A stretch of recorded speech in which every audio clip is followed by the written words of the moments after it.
Hormone maintain the corpus luteum during the initial stage of pregnancy? কোনটা বলেন তো? HCG. জি জি। এখন দেখি তো আমরা এইচসিজি নিয়ে কয়েকটা পড়া একটু পড়ি তো। এইচসিজি একটা কি হরমোন? গ্লাইকোপ্রোটিন। আচ্ছা, এটা গ্লাইকোপ্রোটিন হরমোন। এইচসিজি পিকে যায় কখন? এইচসিজি পিকে উঠে কখন? রিমা আপু, পিকে যায় কখন? 9 থেকে 7 সপ্তাহ। হ্যাঁ, কত? 2 months বললাম যে 9 থেকে 12 সপ্তাহ। কত? 9 থেকে নাকি 8 থেকে? আপু 9 থেকে 12 সপ্তাহ তো বললাম। 9 to 12 উইকস এ পিকে যায়। আমরা আজকে আপু আমরা কিন্তু ওরকম কোশ্চেন সলভ করব না যে কোশ্চেন সলভে শুধু অ্যানসারটা পড়ে চলে যাবেন। যেইটা অ্যানসারে এখানে কেন কোনটা হবে না দেখবেন আপনার আবার পুরো এন্ডোক্রাইনোলজিটা আপনার একবার সলভ হয়ে যাবে। আমরা এভাবে করে আমাদের এক্সটেন্ডেড সলভ ক্লাসগুলো করি। আপনি দেখেন এই যে বিটা এইচসিজি একটা গ্লাইকোপ্রোটিন হরমোন, এটা আপনার প্রিভিয়াসলি অসংখ্যবার রিকলসে আসছে। একটা পিক দেখেন, এটা পিকে যায় কখন? 9 থেকে 12 উইকস এ পিকে যায়। আর তারপরে আচ্ছা কেউ আমাকে একটু বলেন তো যে লেট প্রেগন্যান্সি থেকে বিটা এইচসিজি বাড়ে? বুদ্ধি করে বলেন তো। জি আপু। হ্যাঁ, গুড। জি আপু বাড়ে। হ্যাঁ, লেট প্রেগন্যান্সিতে বিটা এইচসিজি বাড়ে, এই কথাটাও একটু আপনাদের মনে রাখার দরকার যে প্রেগন্যান্সিতে বিটা এইচসিজি বাড়ে। এখন আমি আরো কিছু কথা বলি যে এই যে ফার্স্ট ট্রাইমেস্টার অফ প্রেগন্যান্সিতে আপনাদের যে হচ্ছে প্রচুর নৌসিয়া ভমিটিং একটা টেন্ডেন্সি হয়, এটা কিসের কারণে হয়? মেইনলি এইচসিজি বাড়ার জন্য। এই এইচসিজি বাড়ার কারণে হয়, ঠিক আছে? আচ্ছা, এখন আমি একটা আপনাদেরকে এই এইচসিজি থেকে একটা কোশ্চেন করি। সেটা হচ্ছে একটা ফিমেইলের 6 উইকস অ্যামেনোরিয়া, এত এক্সেসিভ হচ্ছে ভমিটিং, সেই ভমিটিং এ তার day to day activity hamper হচ্ছে। অথবা আপনার হচ্ছে নিউলি ম্যারিড কাপল, তার হচ্ছে এরকম সে প্রেগনেন্সি, এখন তার হচ্ছে টোটালি সে নর্মালি মানে ভার্সিটি স্টুডেন্ট ছিল, তার ভার্সিটি টোটালি ওয়ার্ক সে করতে পারছে না। ওদের দেশে এইভাবেই করে ওরা দেয়, স্টুডেন্টের দিয়েই দেয়, এবং ওদের ওপেনলি বলে যে এত ইয়ার্স বয় এত ইয়ার্স গার্ল, তারা হচ্ছে বয়ফ্রেন্ড গার্লফ্রেন্ড। এখন তাদের আনপ্রোটেক্টেড কয়েটাস হয়েছে, তারপরে মেয়েটার হচ্ছে ভ্যাজানাল ডিসচার্জ আসছে। এখন তাহলে আপনি কোন অর্গানিজম ফাইনালি হচ্ছে ভ্যাজানাল ডিসচার্জে হচ্ছে মনে করেন এরকম বলছে যে কার্ডি টাইপের, এবং হচ্ছে আপনার কোনো ফাউলি স্মেলিং নাই একদম। ওরা ওদের দেশে যে বয়ফ্রেন্ড গার্লফ্রেন্ড কথাটা বা আনপ্রোটেক্টেড ব্যাপারগুলো ওরা খুব নর্মালি আপনাদেরকে কেসের মধ্যে দিয়ে দিবে।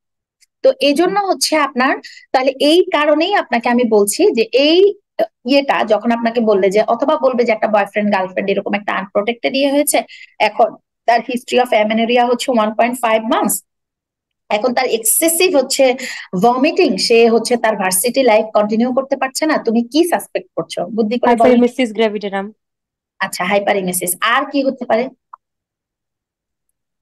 ওখানে হাইপারএমেসিস কথাটা ছিল না। একটোপিক প্রেগন্যান্সি, যদিও এটা ফিচার না। আর তো কোনো মোলার প্রেগন্যান্সি। হ্যাঁ, মোলার প্রেগন্যান্সি মানে কি? মোলার প্রেগন্যান্সি হচ্ছে এটা প্লাসেন্টাল ডিজিজ। প্লাসেন্টাল ডিজিজ না? জি আপু। যতগুলো মোল প্রত্যেকটার ভিতরে বিটা এইচসিজি বসে থাকে, যত বেশি মোল তত বেশি বিটা এইচসিজি। আর বিটা এইচসিজি তো এরা আমাদের হচ্ছে কি করে, সিটিজি কে স্টিমুলেট করে, সেন্ট্রাল নার্ভাস সিস্টেমে যে হচ্ছে কেমো রিসেপ্টর গুলো আছে ওই রিসেপ্টর গুলোকে সে স্টিমুলেট করে। যত বেশি এইচসিজি তাহলে তত বেশি স্টিমুলেট করবে না আপুরা, তখন কি তার তত বেশি ভমিটিং হবে না? এই জন্য প্রেগনেন্সিতে যদি কারো, এটা আমি আপনাদেরকে শুধু সবসময় হাইপারএমেসিস বলে বসে থাকবেন না, হাইপারএমেসিস ওইখানে ছিলই না, ওখানে ছিল এই যে আপনাদের মতো একটোপিক প্রেগনেন্সি ছিল। একটোপিক প্রেগনেন্সিটাতে এত বেশি আপনার ভমিটিং যায় না, যায় হচ্ছে মোলার প্রেগনেন্সি। এই জন্য যখন আপনার আর্লি প্রেগনেন্সিতে এত বেশি ভমিটিং, ওই ভমিটিং এর কারণে পেশেন্ট রিপিটেড হচ্ছে হসপিটালাইজড হচ্ছে, মাস্ট বি ওই পেশেন্টকে বিটা এইচসিজি করতে দিবেন। নর্মালি কি 10 ফোল্ড বাড়ে না? বলেন তো, পার 24 আওয়ার্সে কত ফোল্ড বাড়ে? 8 to 10 ফোল্ড বাড়বে। এখন আপনি দেখলেন যে আপনার 6 উইকস প্রেগনেন্সিতে মনে করেন আপু থাকার কথা 75,000 মনে করেন, বা 1 লাখের উপরে বা 2 লাখের উপরে, কিন্তু আপনি 7 উইকসে পাইলেন 5 লাখ। বলেন তো আপনি কি সাসপেক্ট করবেন?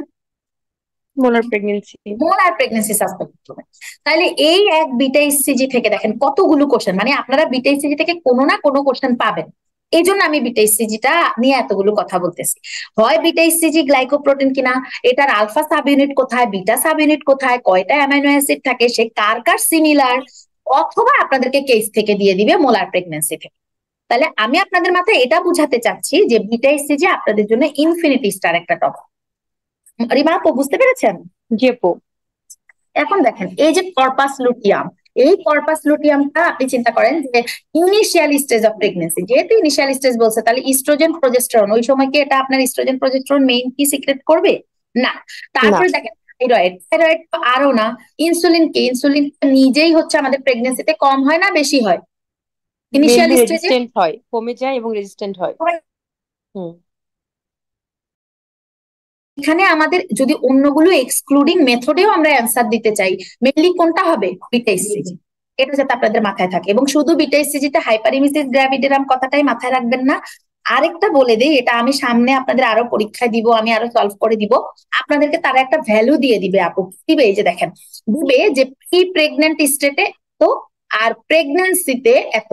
তখন 1 উইকসে মনে করেন প্রি প্রেগনেন্ট স্টেটে তার হচ্ছে 50,000, এখন তার হচ্ছে 4 উইকসে এখন তার হচ্ছে 1 লাখ।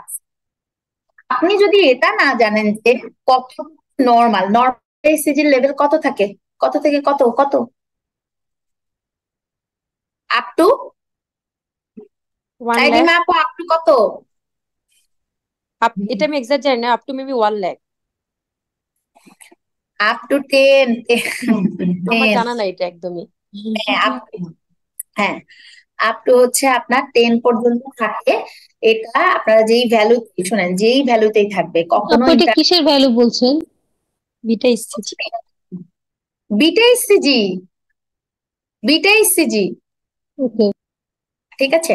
এখন এটা কেন বলছি, এখন আপনি দেখেন আপু, আপনি মনে করেন আপনি জানেন 2 মাস সময়ে বিটা ইসিজি থাকার কথা 1.5 লাখ। এখন সে আপনাকে ফিগার আকারে দিয়ে দিল যে তার এখন 5 উইকস বিটা ইসিজি 4 লাখ। তাহলে আপনি যদি নর্মালটা না জানেন, তাহলে কি অ্যাবনর্মালটা দেখে মোলার প্রেগনেন্সি বলতে পারবেন? পারবেন। তাহলে এই ম্যাচুরিটি গুলো করতে হবে। তাহলে এই কোশ্চেনটা আমাদের ওকে, বলেন এই কোশ্চেনটা ওকে কিনা? তাহলে ওকে। একটা বিটা ইসিজি নরমাল ভ্যালু হচ্ছে 10 লাখ, এটা বললেন? 3 লাখ না, 10 normal, 10 international unit. 10 international unit. আচ্ছা আচ্ছা, হ্যাঁ, এটা অনেক এটা কম। বিভিন্ন জায়গায় শোনেন, কোথাও হচ্ছে বিভিন্ন মানে 2-3টা ইউনিটের কথা বলে। আপনারা যখন 5 ইউনিট হচ্ছে সলভ করতে যাবেন তখন দেখবেন যে খুব সুন্দর এটা বিভিন্ন ইউনিট বলে। আমি ইউনিটটা কেন উজ্জ্ব রাখছি, ইউনিটটা উজ্জ্ব রাখছি এই জন্য যে আপনি খুঁজবেন, কিছু কিছু বইয়ে বলে আপ টু 7-8, কিছু কিছু বইয়ে বলে 10। তো আমি আমি সবসময় আমার স্টুডেন্টকে, এবং আমি যখন টিচাররাও আমাকে পড়া ধরে, আমি সবসময় বলে দিই ম্যাম আপ টু 10। তাহলে ব্যাস আপনি সেফ ফ্রি, মানে আপনি মুক্ত। যে বিভিন্ন বইয়ে, কোনো বইয়ে আছে 7 to 9, কোনো বইয়ে আছে 6 to 8, কোনো বইয়ে আছে হচ্ছে 8 to 10। সো আপনি যখন আপ টু 10 বলবেন তাহলে ইজি না বলেন? আপনার জন্য সব রেঞ্জে মানে 10-এর মধ্যেই সে থাকে। তারপরে আস্তে আস্তে সে হচ্ছে 10-fold যদি এভরিডে বাড়তে থাকে। এখন আপনি আমাকে বলেন, আপনার প্রেগনেন্সি ডায়াগনোসিসের পরে আপনি 1.5 মাসের মাথায় একটা বিটা ইসিজি করছেন, প্রতিদিন 10 গুণ করে বাড়বে, তাহলে কত লাখ হবে, কত হাজার হবে, 1000 হবে? বুঝতে পারছেন কিনা? জি। পুরা 10-fold। 10-এর মনে করেন পার 24 আওয়ারে সে 10-fold করে বাড়তেছে। তাহলে প্রথম দিন যদি 10 হয়, পরের দিন আবার 1000। বুঝতে পারছেন? মানে আমি এটা বুঝাতে চাইছি যে 10-fold করে সে যদি বাড়তে থাকে আপনার, তাহলে আপনার কত হাজার, 1000 লাখ হবে, এইটা আপনার হচ্ছে মাথায় থাকতে হবে। ওকে, তারপরে চলে আসেন হচ্ছে আপুরা, আমরা তাহলে এই কোশ্চেনের অ্যান্সার এই যে ডি হয়ে গেল। What is the second common enzymatic deficiency after 21 hydroxylase of হচ্ছে কনজেনিটাল অ্যাডেনাল হাইপারপ্লাসিয়া? আমি কেন সেকেন্ড মোস্ট দিয়েছি, সেকেন্ড মোস্ট দিয়েও আপনাদের একবার কোশ্চেন এসেছে। ফার্স্ট মোস্ট কোনটা বলেন তো? 21 21 হাইড্রোক্সিলেজ। হাইড্রোক্সিলেজ। আমাকে রিমা মাহতা আপু গতদিন খুব সুন্দর সেই কোশ্চেনটা অ্যান্সার বলেছে যে কনজেনিটাল অ্যাডেনাল হাইপারপ্লাসিয়া কি, এটা আগে আমাকে জানতে। মানে কি, অ্যাড্রেনাল গ্ল্যান্ডের যদি হাইপারপ্লাসিয়া হয় তখন অ্যাড্রেনাল হরমোন গুলো আমাদের কি হবে, হাইপার সিক্রেশন হবে না? হলে তখন আমাদের একটা ডিজিজ হবে, this is called congenital adrenal hyper. এবং এখন আমাকে রিমা মাহতা আপু বলবে যে এখানে আসলে মেইনলি আমাদের কোন হরমোন গুলো বেশি বাড়ে, বলেন তো? এখানে মেইনলি কমে কর্টিসল আর অ্যালডোস্টেরন, আর তার এগেনস্টে এসিটিএইচ বাড়ে। হুম হুম, বুঝলাম যে কর্টিসল বাড়লো, অ্যালডোস্টেরন বাড়লো, আর সেই দুইটার পজিটিভ ফিডব্যাকে কোনটা বাড়ে? কোনটা? ACTH TH. বাড়ে। আচ্ছা, এই পেশেন্টটার ক্লিনিক্যাল, এটাতে এভাবে যদি না আসে, আপনাকে একটা ক্লিনিক্যাল ফিচার দিয়ে কোশ্চেন করবে, বলেন তো ক্লিনিক্যাল ফিচার আমরা কি পাবো আপু? যদি সিঙ্গেল একদম যদি ছোটবেলায় হয় তাহলে অ্যাম্বিগুয়াস জেনিটালিয়া অথবা ল্যাব্রোস্ক্রোটাল সুয়েলিং। হ্যাঁ, মনে করেন অ্যাম্বিগুয়াস জেনিটালিয়ার ক্ষেত্রে আপু আমি জানি না আপনারা আসলে এটা পাইছেন কিনা, আমি কিন্তু এরকম আপনার কনজেনিটাল অ্যাড্রেনাল হাইপারপ্লাসিয়া, এআইএস, এইসব প্রচুর দেখছি। কিভাবে দেখছি? এই যে যত হসপিটাল গুলোতে আমাদের দেখা যেত পেশেন্টের কোনো হিস্ট্রি থাকতো, ড্রাগ হিস্ট্রি, অথবা আপনার বাচ্চাটা হওয়ার পরে না একে ছেলে না মেয়ে, আমরা তো, আপনারা তো সুন্দর একটা পর সময় ছিল যখন হিজড়া বলে দেন যে ঠিক আছে সিউডো হার্মাফ্রোডিজম, কিন্তু আপনি চিন্তা করেন এই অ্যাম্বিগুয়াস মানে কি বলেন তো? মানে নাই, গুয়াস মানে হচ্ছে অস্পষ্ট, মানে অস্পষ্ট। হ্যাঁ মানে জিনিসটা পুরো অস্পষ্ট, আইদার হচ্ছে ছেলে নাকি মেয়ে আমি বুঝতে পারছি না। This is called ambiguous genitalia. তাহলে ফার্স্ট হইলো আপু অ্যাম্বিগুয়াস জেনিটালিয়া, তারপর কি পাইতে পারি যদি একদম আর্লি এজে না হয়ে আরো পরে হয়? এছাড়া একটা ছেলে পরবর্তীতে যদি ছেলে হয় তাহলে ডিলেট সেক্সুয়াল ক্যারেক্টারিস্টিক নিয়ে আসে, আর যদি মেয়ে হয় তাহলে প্রিকোশিয়াস পেভার্টি নিয়ে আসে। অনেক মেইনলি হচ্ছে প্রাইমারি আপনার কি হবে? অ্যামেনোরিয়া থাকবে, sorry, primary primary amenorrhoea. Amenorrhoea জি। থাকবে। আর এই রহিম থেকে যে আমাদের দেশে রহিমা বানাচ্ছে, আমি হুম। শরীফ থেকে, আমি বিএসএমএমইউতে ফেজের সময় যে স্যারের সাথে ইউরোলজির কাজ করেছি, সেই স্যার হচ্ছে রিনা থেকে রনি বানায়, শরীফা থেকে শরীফ বানায়, এই টাইপের কেসগুলো। মানে যেটা মনে করেন যে আপনার গোনার আছে, ঠিক আছে, গোনাসটা অ্যাট্রোফাইড, একদম এই যে আপনার কি ইঙ্গুইনাল ক্যানেলের এই জায়গাটাতে অ্যাট্রোফাইড হয়ে থাকে না, তো এখন ওই গোনাস থেকেও তো কিছু কিছু দেখা যায় হরমোন সিক্রেট হয়, তখন ওখান থেকে যদি টেস্টোস্টেরন, কিন্তু আপনার ইউটেরাস আছে, মনে করেন পুরা ইউটেরাস আছে, তাহলে আপনি তার যে কোনো একটা সোর্স রাখেন, আপনি তার যদি গোনাডেক্টমিটা করে দেন, দিয়ে তারপরে ইস্ট্রোজেনটা আপনি দিয়ে দেন, তাহলে কি ইউটেরাসের উপরে কাজ করছে, মেনস্ট্রুয়েশন ওকে হচ্ছে, এদিক দিয়ে ইস্ট্রোজেন পেয়ে সুন্দর করে ব্রেস্টটা ডেভেলপ হয়ে যাচ্ছে, ব্যাস শরীফ থেকে শরীফা। বুঝতে পেরেছেন? আর এই কেস এটা খুবই মজার, মানে আপনারা যারা ইনফার্টিলিটিতে যেতে চান, যারা আপনারা তো মানে এমআরসিওজিতে আছেন, তবে এমআরসিওজিতে আপনি ইনফার্টিলিটি স্পেশালিস্ট হন আর অনকোলজিস্ট হন আর হচ্ছে অবজ্ঞানীর মানুষ হন, আপনাদেরকে ডেফিনেটলি হচ্ছে সব নলেজ রাখতে হয়। এই যে যখন পার্ট টু তে সব জিটিজি সব গাইডলাইন পড়বেন, ওখানে কোনো স্পেশালিস্ট ভাগ নাই, সবার সব করতে হবে, মানে এত পড়া। সো এই যে সেকেন্ড কমন যে এনজাইম ডেফিসিয়েন্সি, তাহলে ফার্স্ট হচ্ছে 21 হাইড্রোক্সিলেজ, আর সেকেন্ড কোনটা হবে? 11 বিটা হাইড্রোক্সিলেজ। 11 বিটা হাইড্রোক্সিলেজ, এইটা হচ্ছে সেকেন্ড মোস্ট কমন।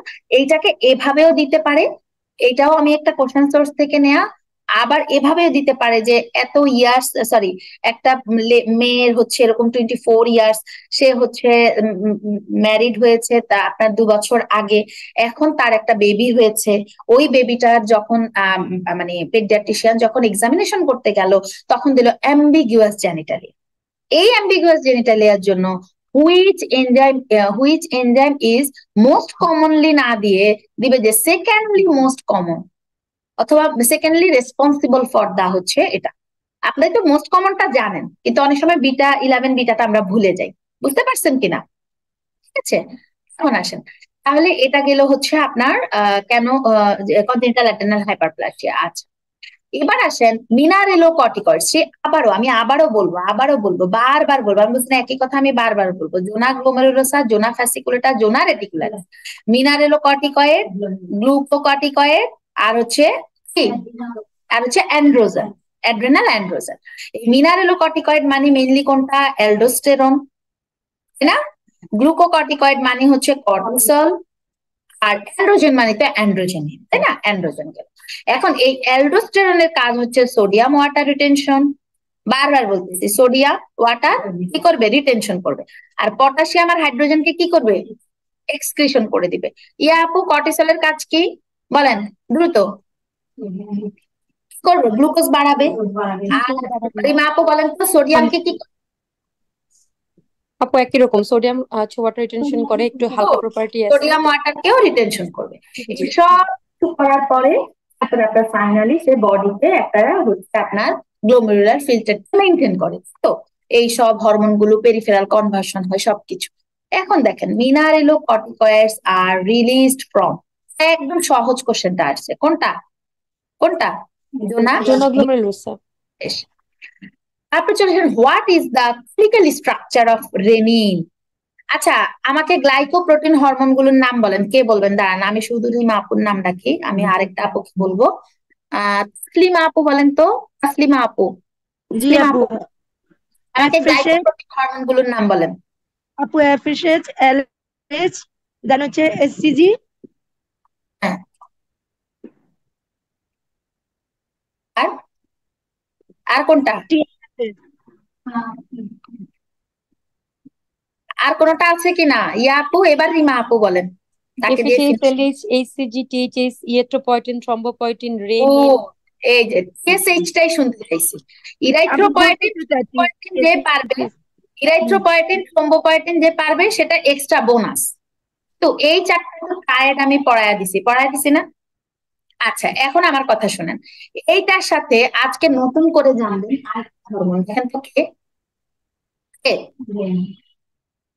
বলেন। রেনিন। রেনিন। আছে। তাহলে আজকে আমরা সলভ ক্লাস থেকে আরেকটা জিনিস জানলাম। আপনাদেরকে একই দিনে যদি সব বলে দিতাম ওই চারটাই মনে থাকতো না। তাহলে আজকে জানলেন FSH, LH, HCG, TSH, মনে থাকবে? ওকে, চলে আসেন what is the chemical structure of beta HCG। এই যে এত কিন্তু আপনি বলেই ফেলছেন, একটি টাইপের কোশ্চেন। কোনটা? Glycoprotein. Glycoprotein. Fashion, what is the most potent and abundant form of estrogen in postmenopausal women? আমি বারবার আপনাদেরকে বলেছি E1, E2 আর হচ্ছে E3। আপনি মেনোপোজে একজন হয়ে যান, সো আপনার কি E1। আপনি রিপ্রোডাক্টিভ এইজে আরেকটা কথা লেখা থাকবে, বলছি কি কথা রিমা আপু? রিপ্রোডাক্টিভ কথাটা লেখা থাকবে, আর কি লেখা থাকবে? নন প্রেগনেন্ট। প্রেগনেন্ট আর কি, প্রেগনেন্ট সময় আর কি, নন প্রেগনেন্ট। প্রেগনেন্ট। এই দুইটা কথা লেখা থাকলে হবে E2।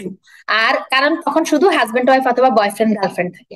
আর E3-তে হাজবেন্ড ওয়াইফ বয়ফ্রেন্ডের সাথে কি আসে? চিলড্রেনও আসে, তখন বলবে প্রেগনেন্সি। তাহলে মোস্ট পটেন্ট অ্যাবান্ডেন্ট যদি বলে পোস্ট মেনোপোজাল, কোনটা হবে? কোনটা? এস্ট্রন। Good. Which is the first catecholamine to be produced in the synthesis of catecholamine? বলেন তো, আমি আপনাদেরকে বলছি টাইরোসিন থেকে এলডোপা হয় কি না? এলডোপা। হ্যাঁ, এলডোপা থেকে কি হয়? নরঅ্যাড্রিনালিন, দেন অ্যাড্রিনালিন।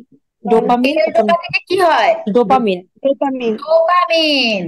ডোপামিন থেকে কি হয়? নরঅ্যাড্রেনালিন। নরঅ্যাড্রিনালিন, দেন অ্যাড্রিনালিন। নরঅ্যাড্রেনালিন থেকে কি হয়? অ্যাড্রিনালিন। অ্যাড্রেনালিন। তাহলে এই এতগুলো জিনিসে আমাদের দুইটা এনজাইম কাজ করে। ওই যে বলছিলাম মাও এবং কোন্ট, মনে আছে? Monoamine oxidase. হ্যাঁ, তাহলে এইটা যদি এখন বলে যে first catecholamine to be produced in the synthesis of কি? ডোপামিন। আচ্ছা, পুরো 1 মিনিট একটু দাঁড়ান, 1 মিনিট।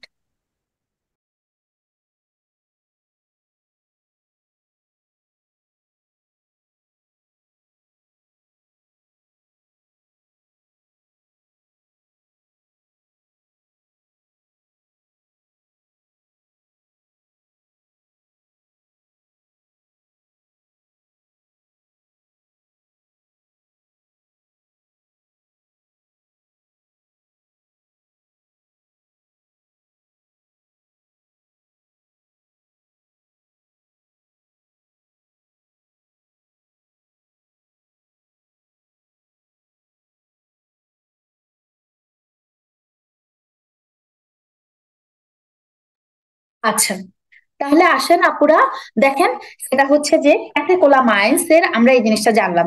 দেখেন first catecholamine to be produced in the synthesis of catecholamines, তাহলে কোনটা হবে? আর ইয়ে কোনটা হবে? ডোপামিন।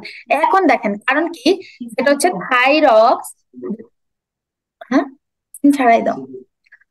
এখন দেখেন সেটা হচ্ছে, সরি, এটা হচ্ছে টাইরোসিন। টাইরোসিন থেকে এলডোপা, এলডোপা থেকে ডোপামিন, ডোপামিন থেকে নরঅ্যাড্রেনালিন, নরঅ্যাড্রেনালিন অ্যাড্রেনালিন। আমরা আরো কিছু লাইন এখান থেকে পড়বো। দেখেন catecholamines are derived from amino acid tyrosine, এটা আমরা পড়েছি, এবং and have half life in the circulation in few minutes। তার মানে হচ্ছে এটা না, খুব বেশি একটা না, জাস্ট শুনেন, ওই 4টা কথা পড়লেই হবে। আমি যদি একবার একটু আপনাদেরকে বলে দিলে হবে কি আপু, যে আচ্ছা এটা আপু বলেছিল যে এটার হাফ লাইফটা মাত্র অল্প কয়েক মিনিট থাকে। First step of conversion tyrosine to L dopa by enzyme tyrosine hydroxylase. তাহলে বলেন তো, এই যে টাইরোসিন থেকে যে এল ডোপা হয়, কোন এনজাইমটা কাজ করে? এই যে টাইরোসিন হাইড্রোক্সিলেজ। এই কথাটা একটু আপনারা জানবেন, জাস্ট একটু জানার জন্য। It is the reaction which forms the rate limiting step of synthetic pathway. এই লাইনটা লাগবে। রেট লিমিটিং স্টেপ কোনটা? প্রত্যেকটা আপনার হচ্ছে মেকানিজমের রেট লিমিটিং একটা স্টেপ থাকবে। আমি যখন আপনাদেরকে মেটাবলিজম পড়াবো, এই যে গ্লুকোনিওজেনেসিস, গ্লাইকোলাইসিস, এগুলোর প্রত্যেকটার আমি রেট লিমিটিং হরমোন দিয়ে আপনাদের পরীক্ষায় প্রশ্ন আসে। তাহলে বলেন তো, এই যে টাইরোসিন থেকে যে এল ডোপা হবে, এল ডোপার যে আপনার হচ্ছে সেখানে যে কাজ করবে যে টাইরোসিন কি হাইড্রোক্সিলেজ, এবং রেট এটাই কি, এটাই হচ্ছে রেট লিমিট আপনার স্টেপ। আপনারা বুঝতে পারছেন কিনা এটা বলেন? জি আপু। বুঝতেছেন আছে তো? আচ্ছা ঠিক আছে। এই রেট লিমিটিং স্টেপটা সুন্দর আজকে আপনারা কাগজে নোট করে রাখবেন আপনাদের অথবা আপনাদের শীটে। Dopamine is the first catecholamine be produced. এটাই কিন্তু আজকে আমাদের পরীক্ষা ছিল, এটাই আজকে আমাদের পরীক্ষা question. Followed by norepinephrine and epinephrine. Catecholamines are degraded by, দেখেন এই যে কোন এবং মাও, এই ক্যাটেকল ও মিথাইল ট্রান্সফারেজ এবং মাও মানে হচ্ছে মনোঅ্যামাইন অক্সিডেজ। এই কথাটা যাতে না ভুলি আমরা। মেইন একটা কথা, টাইরোসিন থেকে এল ডোপা হবে টাইরোসিন হাইড্রোক্সিলেজের মাধ্যমে, এটা রেট লিমিটিং স্টেপ। এই একটা কথা মনে থাকবে না, এটাই আমরা নোট করে রেখে দিব। শেষ। A 51 years old women with started hormonal, এই চার্টটি নিয়েছে। আমাদের দেশে আরেকটাও আছে, আরেকটা কথা জানেন আপনারা, আমাদের দেশে কিন্তু এই চার্টটি নট কমন। এটা কিন্তু মাথায় রাখতে হবে। কেন আমাদের দেশে কমন, মানে কেন কমন না শুনেন। আমাদের একটা এইচআরটির মধ্যে হরমোন রিপ্লেসমেন্ট থেরাপির মধ্যে কি কি হরমোন থাকে বলেন তো রিমা আপু? ইস্ট্রোজেন থাকবে, ইস্ট্রোজেন, প্রজেস্টেরন। বলেন তো সবচেয়ে বেশি কোনটা থাকে? ইস্ট্রোজেন। সবচেয়ে বেশি ইস্ট্রোজেন থাকে। আপনি আমাকে বলেন তো, আপনি জানেন, আপনাদেরকে আমি দীপা দিয়ে পড়াইছি যে ডাক্টাল প্রলিফারেশন করে কে? ইস্ট্রোজেন। এখন যে ইস্ট্রোজেন অনেকদিন ধরে সবকিছু ভুলে গেছে তার রাস্তাঘাট, এখন হঠাৎ করে ভুলে যাওয়ার পরে আপনি আবার তাকে দিচ্ছেন হরমোন রিপ্লেসমেন্ট থেরাপি। আমাদের দেশটা একটা গরিব দেশ, এরা তো রেগুলার ফলো আপে থাকবে না আপু। ওদের দেশে, বাইরের কান্ট্রিতে এইচআরটি থেরাপি, যে আমাদের যত মন্ত্রী মিনিস্টার দেখেন, আমাদের প্রাইম মিনিস্টার, এত কিভাবে ওদের অ্যান্টি অক্সিডেন্ট, এত ফেস কিভাবে, ওনারা কিন্তু বাইরে গিয়ে গিয়ে এই রিপ্লেসমেন্ট গুলো নেয়, রেগুলার ফলো আপে থাকে, ঠিক আছে? আর নায়ক নায়িকা গায়ক গায়িকা যত বলেন আমাদের, হ্যাঁ ওরা কিন্তু প্রচুর এই রিপ্লেসমেন্ট গুলো নেয়। কিন্তু এরা, আপনি আর আমি চিন্তা করি যে চলো তো আমরা আজকে একটু শাহবাগের ইয়াটা ঘুরে আসি, সেরকম ওদের ওই ঘোরাটা হচ্ছে বাইরে, ওরা যায়। সো ওদের জন্য এইসব ফলো আপ কোনো ব্যাপার না।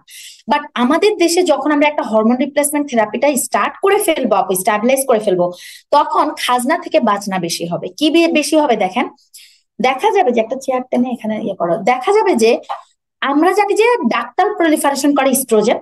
এখন যখন একটা এই চার্টে দিবেন, সে আপনার এই ইস্ট্রোজেনটা আপনার বোনস কে সেভ করবে, তার আগে গিয়ে ডাক্ট তো অনেকদিন ধরে মানে না খেয়ে আছে, সেই ইস্ট্রোজেনকে পেয়ে সে এত বেশি ইস্ট্রোজেন নিয়ে ডাক্তার বেশি বেশি হচ্ছে প্রলিফারেশন শুরু করে দিবে। যে কোনো জায়গায় যখন অ্যাবনর্মাল প্রলিফারেশন হবে সেটাকে কি বলে? তখন আপনার হচ্ছে হাইপারপ্লাসিয়া, কি ক্যান্সার, মেটাপ্লাসিয়া ক্যান্সার। তার মানে হচ্ছে আমি আপনাদেরকে এত ঘটনা পেঁচাচ্ছি এই জন্য যে আমাদের দেশে আমরা যখন এই চার্ট এস্টাবলিশ করব, আমরা ব্রেস্ট কার্সিনোমার পেশেন্ট বেশি পাবো। বুঝতে পারছেন? হ্যাঁ, আপনার একটু প্রোগ্রেসিভ আপু, আমাদের দেশের গ্রাম অঞ্চলের মহিলারা ম্যাক্সিমামই 3 বেলা ভাত খেয়ে একটু মোটুসুটু থাকে। এরা মেনোপজে গেলেও দেখবেন এদের খুব একটা বেশি হট ফ্লাশ হয় না, এদের পেরিফেরাল কনভার্সন অফ ইস্ট্রোজেন হয়। কিন্তু যে ইস্ট্রোজেন আপনি বাইরে থেকে সিনথেসিস ম্যানারে, মানে সিনথেসাইজ তো আপনি স্ট্রন দিবেন, ওইটা যে আপনি তাকে দিবেন, দেওয়ার পরে যে তার যে ডাক্তাল যে প্রলিফারেশন গুলো হচ্ছে, ক্যান্সার হচ্ছে, এরা তো লজ্জায় মানুষের কাছেও যায়। আপনারা যখন, আমি জানি না এখানে কেউ এমএস ফেজবির আছে কিনা, যারা ফেজে পরীক্ষা দিয়ে আসছে প্রত্যেকের এই অভিজ্ঞতা হয়েছে, কারণ আমরা ব্রেস্ট ক্লিনিকে কাজ করে আসছি বিএসএমএমইউর। একটা মহিলা লজ্জা শরমে যখন তার আলসারেশন হয়ে গেছে, তার মানে বুঝছেন পদা অরেঞ্জ যখন হয়ে গেছে, মানে সে এখন কবরের কিনারা, আর 2-3 মাস তার সার্ভাইভাল রেট। যখন মেটাস্টাসিস হয়ে গেছে তখন তো পেইন শুরু হয় না, নর্মালি কিন্তু ক্যান্সার কিন্তু পেইন না। যখন এটা কি হয় একদম মেটাস্টাসাইজড হয়ে যায়, বোনসে চলে যায়, তখন কিন্তু সিভিয়ার পেইন স্টার্ট হয়।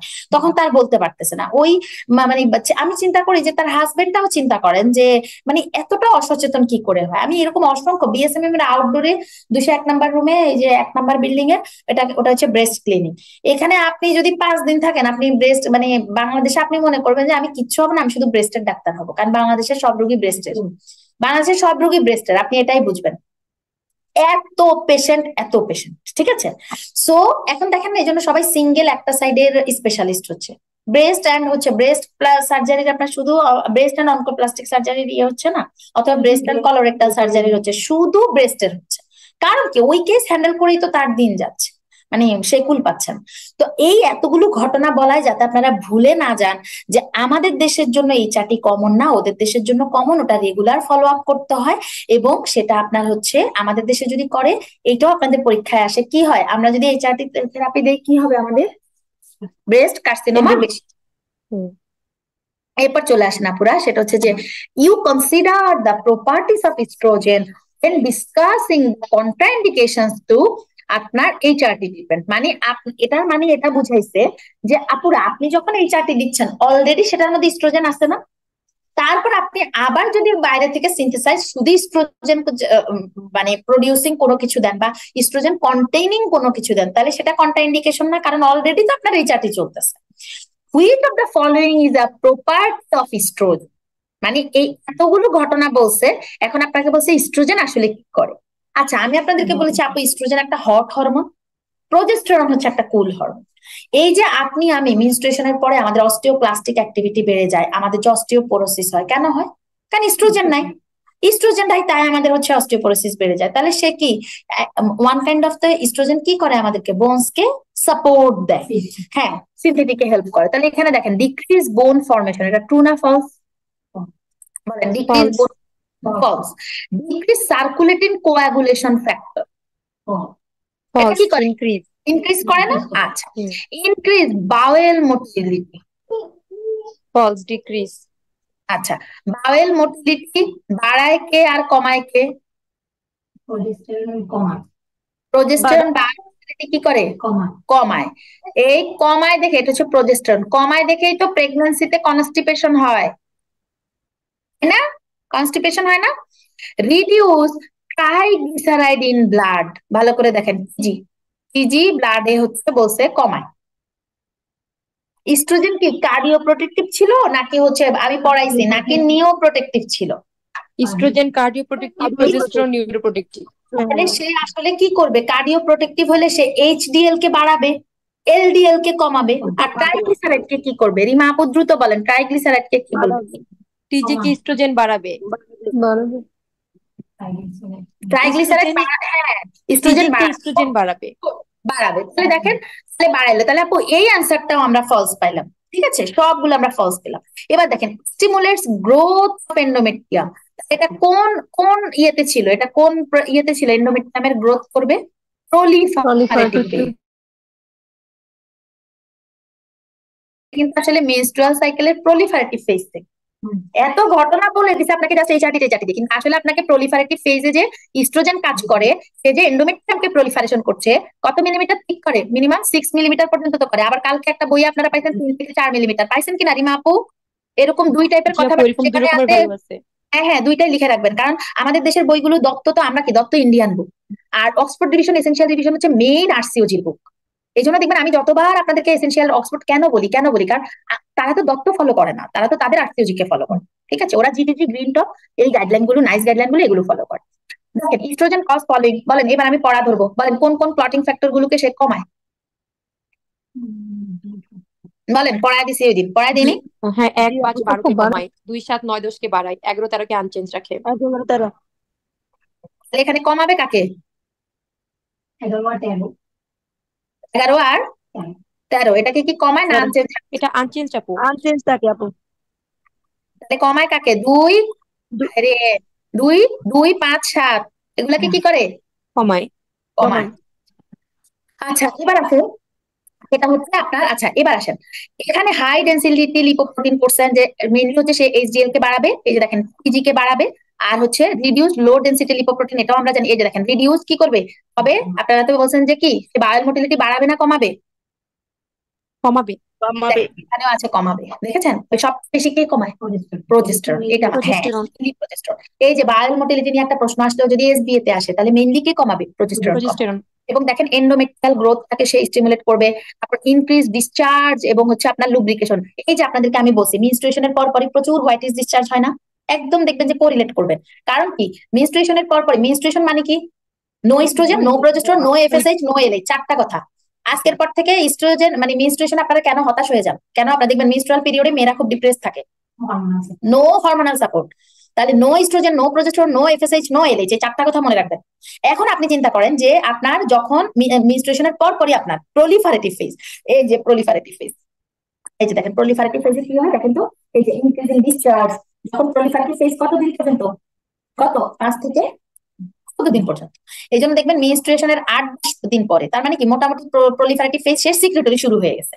ওই সময় আপনার সুন্দর করে সে কি করে, এই যে প্রলিফারেটিভ ফেজে increase discharge and lubrication, increase bone formation আমরা জানি, protect formation of sexual characteristics, fluid balance করে, সল্ট এবং ওয়াটার রিটেনশন করে। আপনাদেরকে আমি পড়াইছি না প্রেগনেন্সিতে যে মহিলাদের হাত পা ফুলে যায়, সেটা মেইনলি তো আপনার প্রজেস্টেরন, সেটার কজ তবে ইস্ট্রোজেনও করে, ইস্ট্রোজেনও সোডিয়াম ওয়াটার রিটেনশন করে, প্রজেস্টেরনও সোডিয়াম ওয়াটার রিটেনশন করে। তাহলে মোটামুটি একটা ফাংশন আমাদের মুখস্থ হয়েছে না, হয়েছে কিনা? ওকে। কিন্তু 1 years old women is started on the mini pill. Mini pill কোনটা? রিমা আপু মিনি পিল কোনটা? Progesterone only pill. Progesterone only. এটা কতদিন পর্যন্ত দেই আমরা? বাচ্চা হওয়া মাস পর্যন্ত, কতদিন পর্যন্ত? 6 months পর্যন্ত। কেন কেন দেই, কেন পক কেন দেই? ল্যাকটেশনের জন্য। বলেন সবই হচ্ছে তো, বলেন মানে ল্যাকটেশনাল নো, এটা ল্যাকটেশন তো ব্রেস্ট মিল্ককে সাফিসিয়েন্ট ইন্টারফেয়ার হয় করবে না। না। পারফেক্টলি মানে আপনার হচ্ছে মেনটেন করার জন্য, মিল্ক লেট ডাউনটাকে মেনটেন করার জন্য। ইস্ট্রোজেন মিল্ক ফ্লো কমায় দিবে, প্রোজেস্টেরন মিল্ক ফ্লোটা আপনার হচ্ছে সাস্টেইন রাখবে। তাহলে আমার 45 দিন থেকে 6 মাস পর্যন্ত আমরা কি বলি, বাচ্চা হওয়ার পরে 6 মাস পর্যন্ত এক্সক্লুসিভ ব্রেস্ট ফিডিং এর কথা বলি না? তাহলে এক্সক্লুসিভ ব্রেস্ট ফিডিং যে যতদিন খাবে ততদিন আমি প্রোজেস্টেরন অনলি পিল দেবো। যখন থেকে তাকে আমি উইনিং খাবারে আসবো, উইনিংটা দেওয়ার সাথে সাথে আমি এবার আপনার মায়াবড়িতে চলে যাই, ওই সুখী বড়িতে চলে যাই, বা অ্যানাদার আপনারা যদি 4th 3rd জেনারেশন ভালো ফ্যামিলি হলে তো কেনাটাই খেতে চাও, ওটাতে চলে যাও। বুঝতে পেরেছেন? তাহলে এবার দেখেন what is the about the possible side effect of progesterone, which of the following is property of progesterone. Okay, তাহলে আমাদের এখানে প্রোজেস্টেরনের ফাংশন আমি আপনাদেরকে দিচ্ছি। Increase contractility of myometrial smooth muscle, true না false? False. Increase respiratory drive, true না false? True. True না ফলস?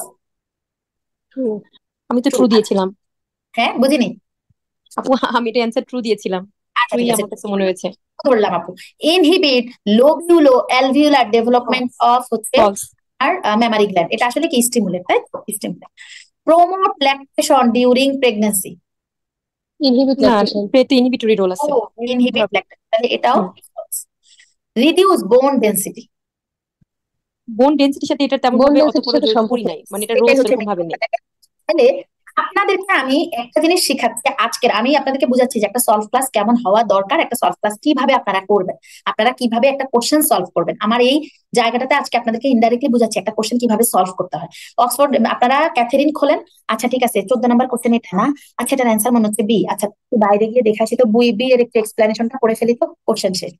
কিন্তু ওই বাকি যে এ সি ডি ই এগুলার কেন হইলো না সেটা নিয়ে আপনারা মাথা ঘামান, সেটা নিয়ে মাথা না ঘামালে তো সেটা আপনাদের পারফেক্টলি একটা কোশ্চেন সলভ হলো না। আপু পড়ালেখা কি এত ইজি? এমআরসিওজি করতে আসছেন, কালকে আমাদের এমআরসিওজি পার্ট 3 আমাদের জেনেসিস, আপনারা দেখেন আপনারা কত লাকি।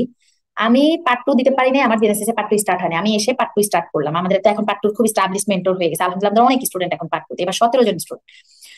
তারপর আবার আপনি দেখেন যে এখন আবার পার্ট 3 স্টার্ট করতেছি, মানে আপনারা পাস করতে করতে আপনাদের আর ইন্টারন্যাশনাল চিন্তা করতে হবে না, পুরো জেনেসিসই হয়ে যাবে একদম পুরা ফুলফিলড।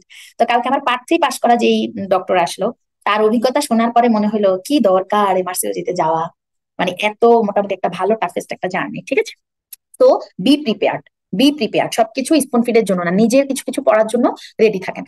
এই যে 4টা কোশ্চেন হচ্ছে শেষ, আপু এটা হবে না, এটা হবে না, এটা হবে না, এখন যদি এটা আপনি নাও জানেন বলেন তো আপনি এটা অ্যান্সার করতেন না? সত্যি কথা বলেন তো, এটা আপনি যদি নাও জানতেন, রিমা আপু কি বলেন? হ্যাঁ আপু, এটাই অ্যান্সার করতাম আমি। স্যার আর এটাই অন্য করে কিছু আসেন। মনে হচ্ছে না। হ্যাঁ যে আচ্ছা অন্যটা এটা ইনক্রিজ রেসপিরেটরি ড্রাইভ, এটা প্রোজেস্টেরন করে শুনেন, হ্যাঁ হাইপার ভেন্টিলেশন করে। ও হাইপার ভেন্টিলেশন করে আপনার হচ্ছে রেসপিরেটরি ড্রাইভটাকে সে বাড়িয়ে দেয়। এখন তারপর আপু আমরা একটু বুঝি, দেখেন প্রোজেস্টেরন ইজ আমরা কি বলছি, স্টেরয়েড বলছি না, ড্রাইভ ফ্রম কি cholesterol, increasing respiratory drive reduces কি bowel motility, increase basal body temperature. আমরা জানি যে বেসাল বডি টেম্পারেচার বাড়ে, level increase during the luteal phase of menstrual cycle, জানি না লুটিয়াল ফেজে, in preparation of fertilization of ovum, है ना, fertilization of ovum help করে। In pregnancy doesn't occur the corpus luteum degeneration and levels of progesterone fall, তখন corpus luteum degeneration হয়ে যায়, তখন আপনার প্রজেস্টেরন, আপনার স্কিন চলে গেছে কেন? আচ্ছা আচ্ছা ঠিক আছে, আমি দেখছি। ইয়ে ভাই, ইলিয়াস ভাই, ইলিয়াস ভাই, ওরা কেন আমাকে হচ্ছে কলিং বেল দিয়ে যায় না বলেন তো? ইলিয়াস ভাই, না না আপনি কষ্ট করে উঠবেন না, আপনি স্টুডেন্ট, আপনি কেন উঠবেন? এই আমাদের এই এক্সিকিউটিভ কে ডাকলে ওদেরকে বললেই হবে যে ইলিয়াস ভাইকে ডাকতে।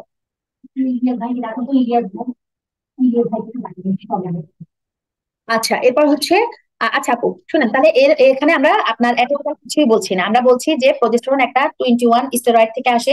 সে হচ্ছে আপনার প্রজেস্টেরনের 3টা কাজ মাস্ট মাথায় রাখতেই হবে, ইনক্রিজ রেসপিরেটরি ড্রাইভ, মোটিলিটি কমাবে, টেম্পারেচার বাড়াবে, এটা তো আমরা জানি নাকি। আর লুটিয়াল ফেজ এবং হচ্ছে মেনস্ট্রুয়াল ফেজে যে ঘটনাগুলো ঘটতেছে, লুটিয়াল ফেজ মেনস্ট্রুয়াল ফেজে আমরা জানি যে এটা এখানে হচ্ছে কি প্রজেস্টেরন কোন ফেজে বাড়ে, লুটিয়াল ফেজে। এবং যদি কর্পাস লুটিয়াম ডিজেনারেশন হয়ে যায় তখন কি প্রজেস্টেরন ফল করবে না, তখন কি আপনার হচ্ছে প্রেগন্যান্সি মেইনটেইন হবে, হবে না। এবং প্রজেস্টেরন নিয়ে আপনাদেরকে আমি অনেকগুলো কথা বলছি, কি বলছি, ওই যে অ্যান্টি প্রজেস্টেরন, মিফেপ্রিস্টন, কত ঘটনা বলছি না। Progesterone protects the endometrium from cancer, আপনারা বুঝছেন? তাইলে এই একটা লাইন আপনাদের জন্য নতুন, এন্ডোমেট্রিয়াল ক্যান্সারের, আচ্ছা এটা আপনাদেরকে পড়ায় দিই, কারণ আপনাদের যেগুলো ক্লিনিক্যালে আছে তো আলটিমেটলি সে আমারই কষ্ট করতে হবে, বলে দিতে হবে। আচ্ছা কয়েকটা জিনিস শিখি, গল্পের মতো শুনেন। আপনারা কি এটা জানেন যে একটা পোস্ট মেনোপজাল লেডিতে যখন আপনি এন্ডোমেট্রিয়াল হাইপারপ্লাসিয়া পাবেন সেটা খারাপ? এন্ডোমেট্রিয়াল নরমাল থিকনেস কত? Less than 4 millimetre. না ইয়া রিমা আপু কত লেস বলেন? দেন 4 মিলিমিটার। রিমা আপু আপু আমি বলছি লেস দেন 4 মিলিমিটার। এন্ডোমেট্রিয়ামের নরমাল থিকনেস কত? আপু আপনি আমার কথা শুনতে পাচ্ছেন না? ফাহিমা আপু বলেন। ওরা কি কিছু বলছে, আমরা শুনতে পাচ্ছি না। হ্যাঁ আমার মনে হচ্ছে আপু less than 4 millimetre. Less than 4 millimetre, হ্যাঁ লেস দেন 4 মিলিমিটার হয়েছে। এখন আপনার হচ্ছে হ্যালো প্রেগন্যান্সি, আপু, আপনি কি আমার কথা শুনতে পাচ্ছেন? হ্যাঁ হ্যাঁ শুনতে পাচ্ছি আপু, এতক্ষণ শুনতে আপু আমি পাচ্ছিলাম না। 4 মিলিমিটার লেস দেন, আমি আপনাকে এসএমএস ও দিছি, আপনি কি আমার কথা শুনতে পাচ্ছেন না? হ্যাঁ হ্যাঁ আমি শুনতে পাচ্ছি, শুনতে পাচ্ছি, আচ্ছা এতক্ষণ ঠিক শুনতে আছে, পারিনি আপু, এতক্ষণ মনে হয় ওকে। এখন আসছে, আচ্ছা ঠিক আছে। তাহলে দেখেন আপনারা, এটা হচ্ছে একটা আপনার হচ্ছে লেস দেন 4 মিলিমিটার। আমরা অসংখ্য এই যে আমি আলট্রাতে রুগীদের পাই যে মনে করেন পেরিমেনোপোজাল, যে তার 43 ইয়ার্স বা 45 ইয়ার্স, এখন তার হচ্ছে থিকনেস 8 মিলিমিটার। এই রোগীটাই হচ্ছে আমার মেইন কনসার্নের রোগী, কারণ কি এই এন্ডোমেট্রিয়াল হাইপারপ্লাসিয়া হতে হতে একটা সময় এন্ডোমেট্রিয়াল ক্যান্সারের দিকে যাবে। এন্ডোমেট্রিয়াল হাইপারপ্লাসিয়া কেন হয়?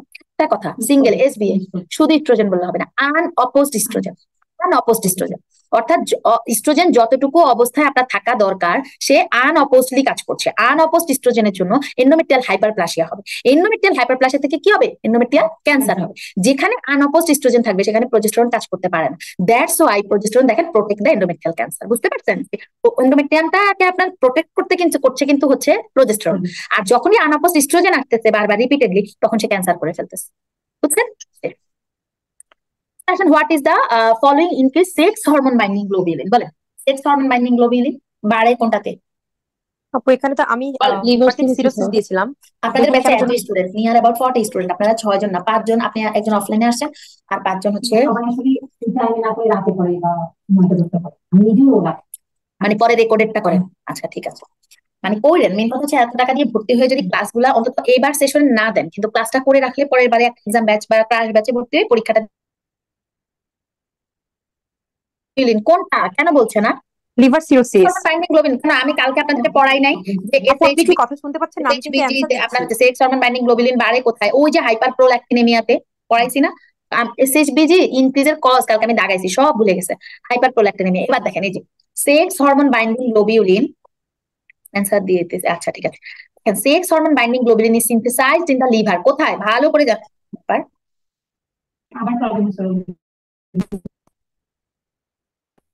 বলার পরেও কেউ আসেনি।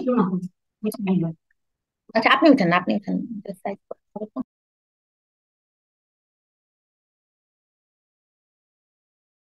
আপুরা আপনারা শুনতে পাচ্ছেন? আপুরা আপনারা কি কেউ হচ্ছে গিয়ে ওই যে এলিজিবিলিটি ইয়াটা পেয়েছেন, কনফার্মেশন?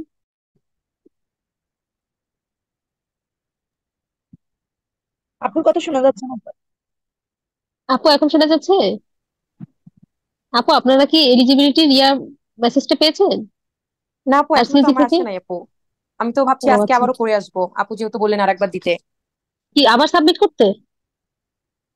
সাবমিট তো হ্যাঁ আপু, একবার আমি করছি ক্লাস তো। শেষে তো আজকে আরেকবার যাবো ভাবছি। ও আচ্ছা, দেখে দুইবার বুঝতে সাবমিট পারছি না। করতে হবে। ওখানে কিন্তু লেখা আছে একবারের বেশি সাবমিট না করার জন্য। আমি তো বুঝতে পারতেছি না কি করব। আপু তো বললেন যে আরেকবার সাবমিট করা যাবে। আচ্ছা, আমার তো বিশ আমি তারিখে তো 20 তারিখের মধ্যে মনে টেনশনে হয় আমার চলে আসবে পড়াশোনা না? হচ্ছে না। আমারও একই অবস্থা আপু, খুবই ভয় পাচ্ছি মানে পরে এক্সামে বসতে পারবো কিনা 100 বার আমি তার কোনো ইমেলে চেক গ্যারান্টি নেই। করতেছি, মানে ইমেলে বিভিন্ন ধরনের আসছে। প্রমোশনাল এসএমএস দিচ্ছে। ওটা দেখে আমি মনে করি লাভ দিয়ে দৌড়ে যাচ্ছি। আচ্ছা, আমি কলিং বেল দিব, ঠিক আছে? ক্লাসে থাকেন, কারণ যে এত ঝামেলা। ঠিক আছে, ক্লাসে বারবার ইন্টারাপশন হলে তো স্টুডেন্টদের কনসেন্ট্রেশন চলে যাবে। আসেন, sex hormone binding globulin is synthesised in the liver. এই কথাটা আপনাদের জন্য ইনফিনিটি স্টার। গতদিন আমি যখন পড়িয়েছি সেক্স হরমোন বাইন্ডিং নিয়ে অনেক কিছু পড়িয়েছি, আপনারা হয়তো অনেকে জিজ্ঞেস করেছেন আপু আসলে সেক্স হরমোন বাইন্ডিং কি।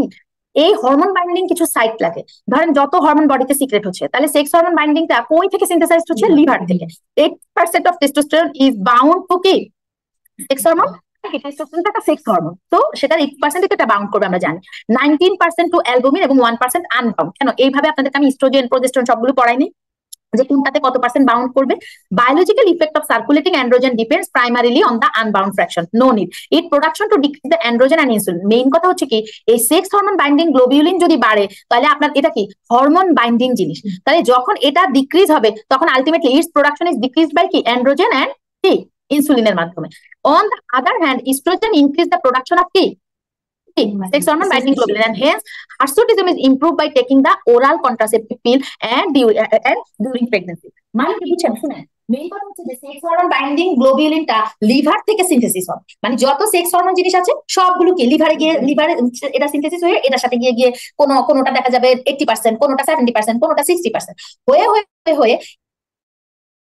এবং ইনসুলিন মনে করেন। এখন যখন এটা যত বেশি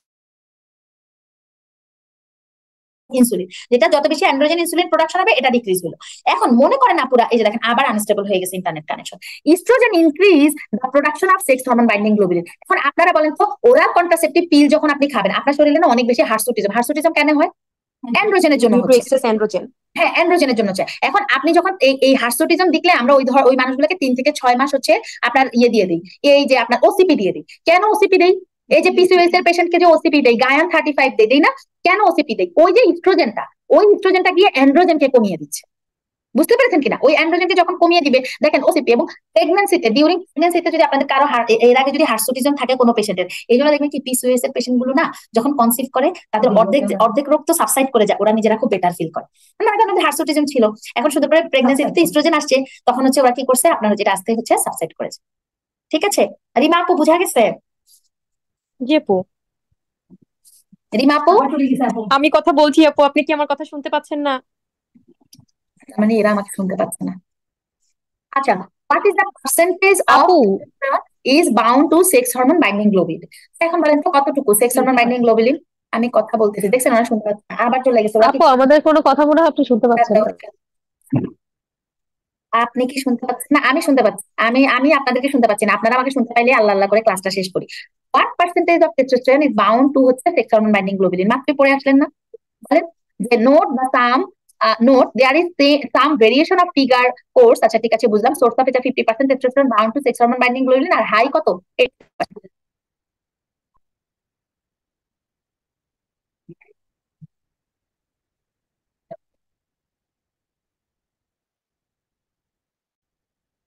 হুম, 70%। Good.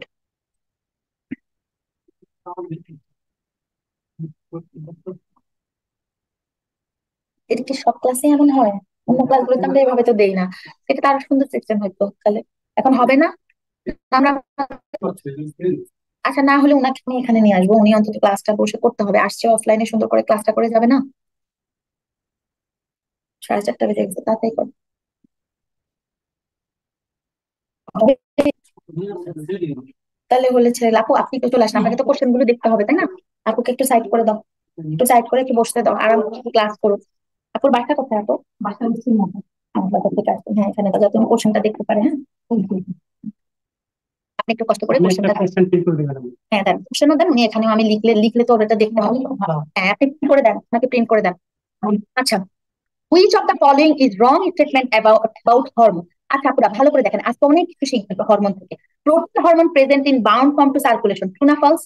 Protein hormone present in bound form in circulation, দ্রুত বলেন, দ্রুত দ্রুত ফলস ফলস দ্রুত। প্রোটিন হরমোন দেখেন, there are three main chemical আপনার হচ্ছে ক্লাসেস অফ প্রোটিন। তাহলে প্রোটিন আছে, পেপটাইড আছে। এখন আপনাকে বলতে দেখেন, half lifes in the circulation in order to minutes and they generally circulate unbound ফর্মে। তাহলে আনবাউন্ড ফর্মে এক্সেপ্ট আইজিএফ, দেখেন form except insulin like growth factor 1। তাইলে এখানে বলছে যে ফলস। আচ্ছা এই জন্যই ও বলছে যে false. Promote hormone present in is bound form, এটা আসলে কোন ফর্ম হবে? আনবাউন্ড ফর্ম হবে। Protein hormone half life is in minute, minute পড়ছি না? এই যে আজকে কালকে কত গ্লাইকোপ্রোটিন, নরমাল প্রোটিন হরমোনের মিনিট গুলো পড়েছে। Steroid hormone present in bound form in the circulation. Protein hormone গুলো, এই যে দেখেন এখানে একটু লেখেন, প্রোটিন হরমোন গুলো থাকবে, প্রোটিন হরমোন থাকবে আনবাউন্ড ফর্মে ম্যাক্সিমাম, আর হচ্ছে স্টেরয়েড হরমোন থাকবে বাউন্ড ফর্মে। যে কোনো একটা মনে রাখবেন। একটা হচ্ছে আপনার হয় এসবি দিয়ে মনে রাখবেন যে স্টেরয়েড হরমোন গুলো মেইনলি বাউন্ড ফর্মে থাকবে, আর প্রোটিন হরমোন গুলো আনবাউন্ড ফর্মে থাকবে। প্রোটিন হরমোন গুলো হচ্ছে আপনার লাইফ থাকবে ইন মিনিটস। তারপর হচ্ছে স্টেরয়েড হরমোন যেটা, হ্যাঁ স্টেরয়েড হরমোন যেটা, steroid hormone receptors are in intracellular. আপু আপনাদেরকে আমি দিয়ে এভাবে করে পিএসটি দিয়ে পড়াইছি না? বলেন। পি এটা হচ্ছে সাইটোপ্লাজম, আর এটা কি থাইরয়েড, তাহলে এস। এখন বলেন এস কোথায় থাকবে? সাইটোপ্লাজম। ইন্ট্রাসেলুলার, এটা ট্রু আছে না? কারণ এটা তো সেলের ভিতরেই, সেলের ভিতরে কিনা, গুড। এরপর হচ্ছে protein hormone receptor are present in outer surface of cell membrane, ঠিক আছে না? আপনার পিএসটি আউটার জি হবে। আপু। তো এখানে একমাত্র ফলস সিস্টেম হচ্ছে আপনার কি, এই যে আনবাউন্ড, এখানে বাউন্ড আছে, আনবাউন্ড হবে শেষ। Which of the following hormones secreted from acidophilic cells of pituitary gland? আপনারা শুধু পিটুইটারি গ্ল্যান্ড পড়ে আসছেন, পিটুইটারি গ্ল্যান্ডে আবার দুই ধরনের অ্যাসিডোফিলিক সেল আছে, বেসোফিলিক সেল আছে। এটা আমরা একটু দেখি, আসেন তারপরে আমরা বাকিটা পড়বো। আপনারা দেখেন ভালো করে আসেন। সেলস অফ হচ্ছে আপনার অ্যাডেনোহাইপোফাইসিস আর ক্রোমোফিলস। ক্রোমোফিলস মানে সেলস অফ অ্যাডেনোহাইপোফাইসিস মানে কি? Anterior pituitary. অ্যান্টেরিয়র পিটুইটারি কি?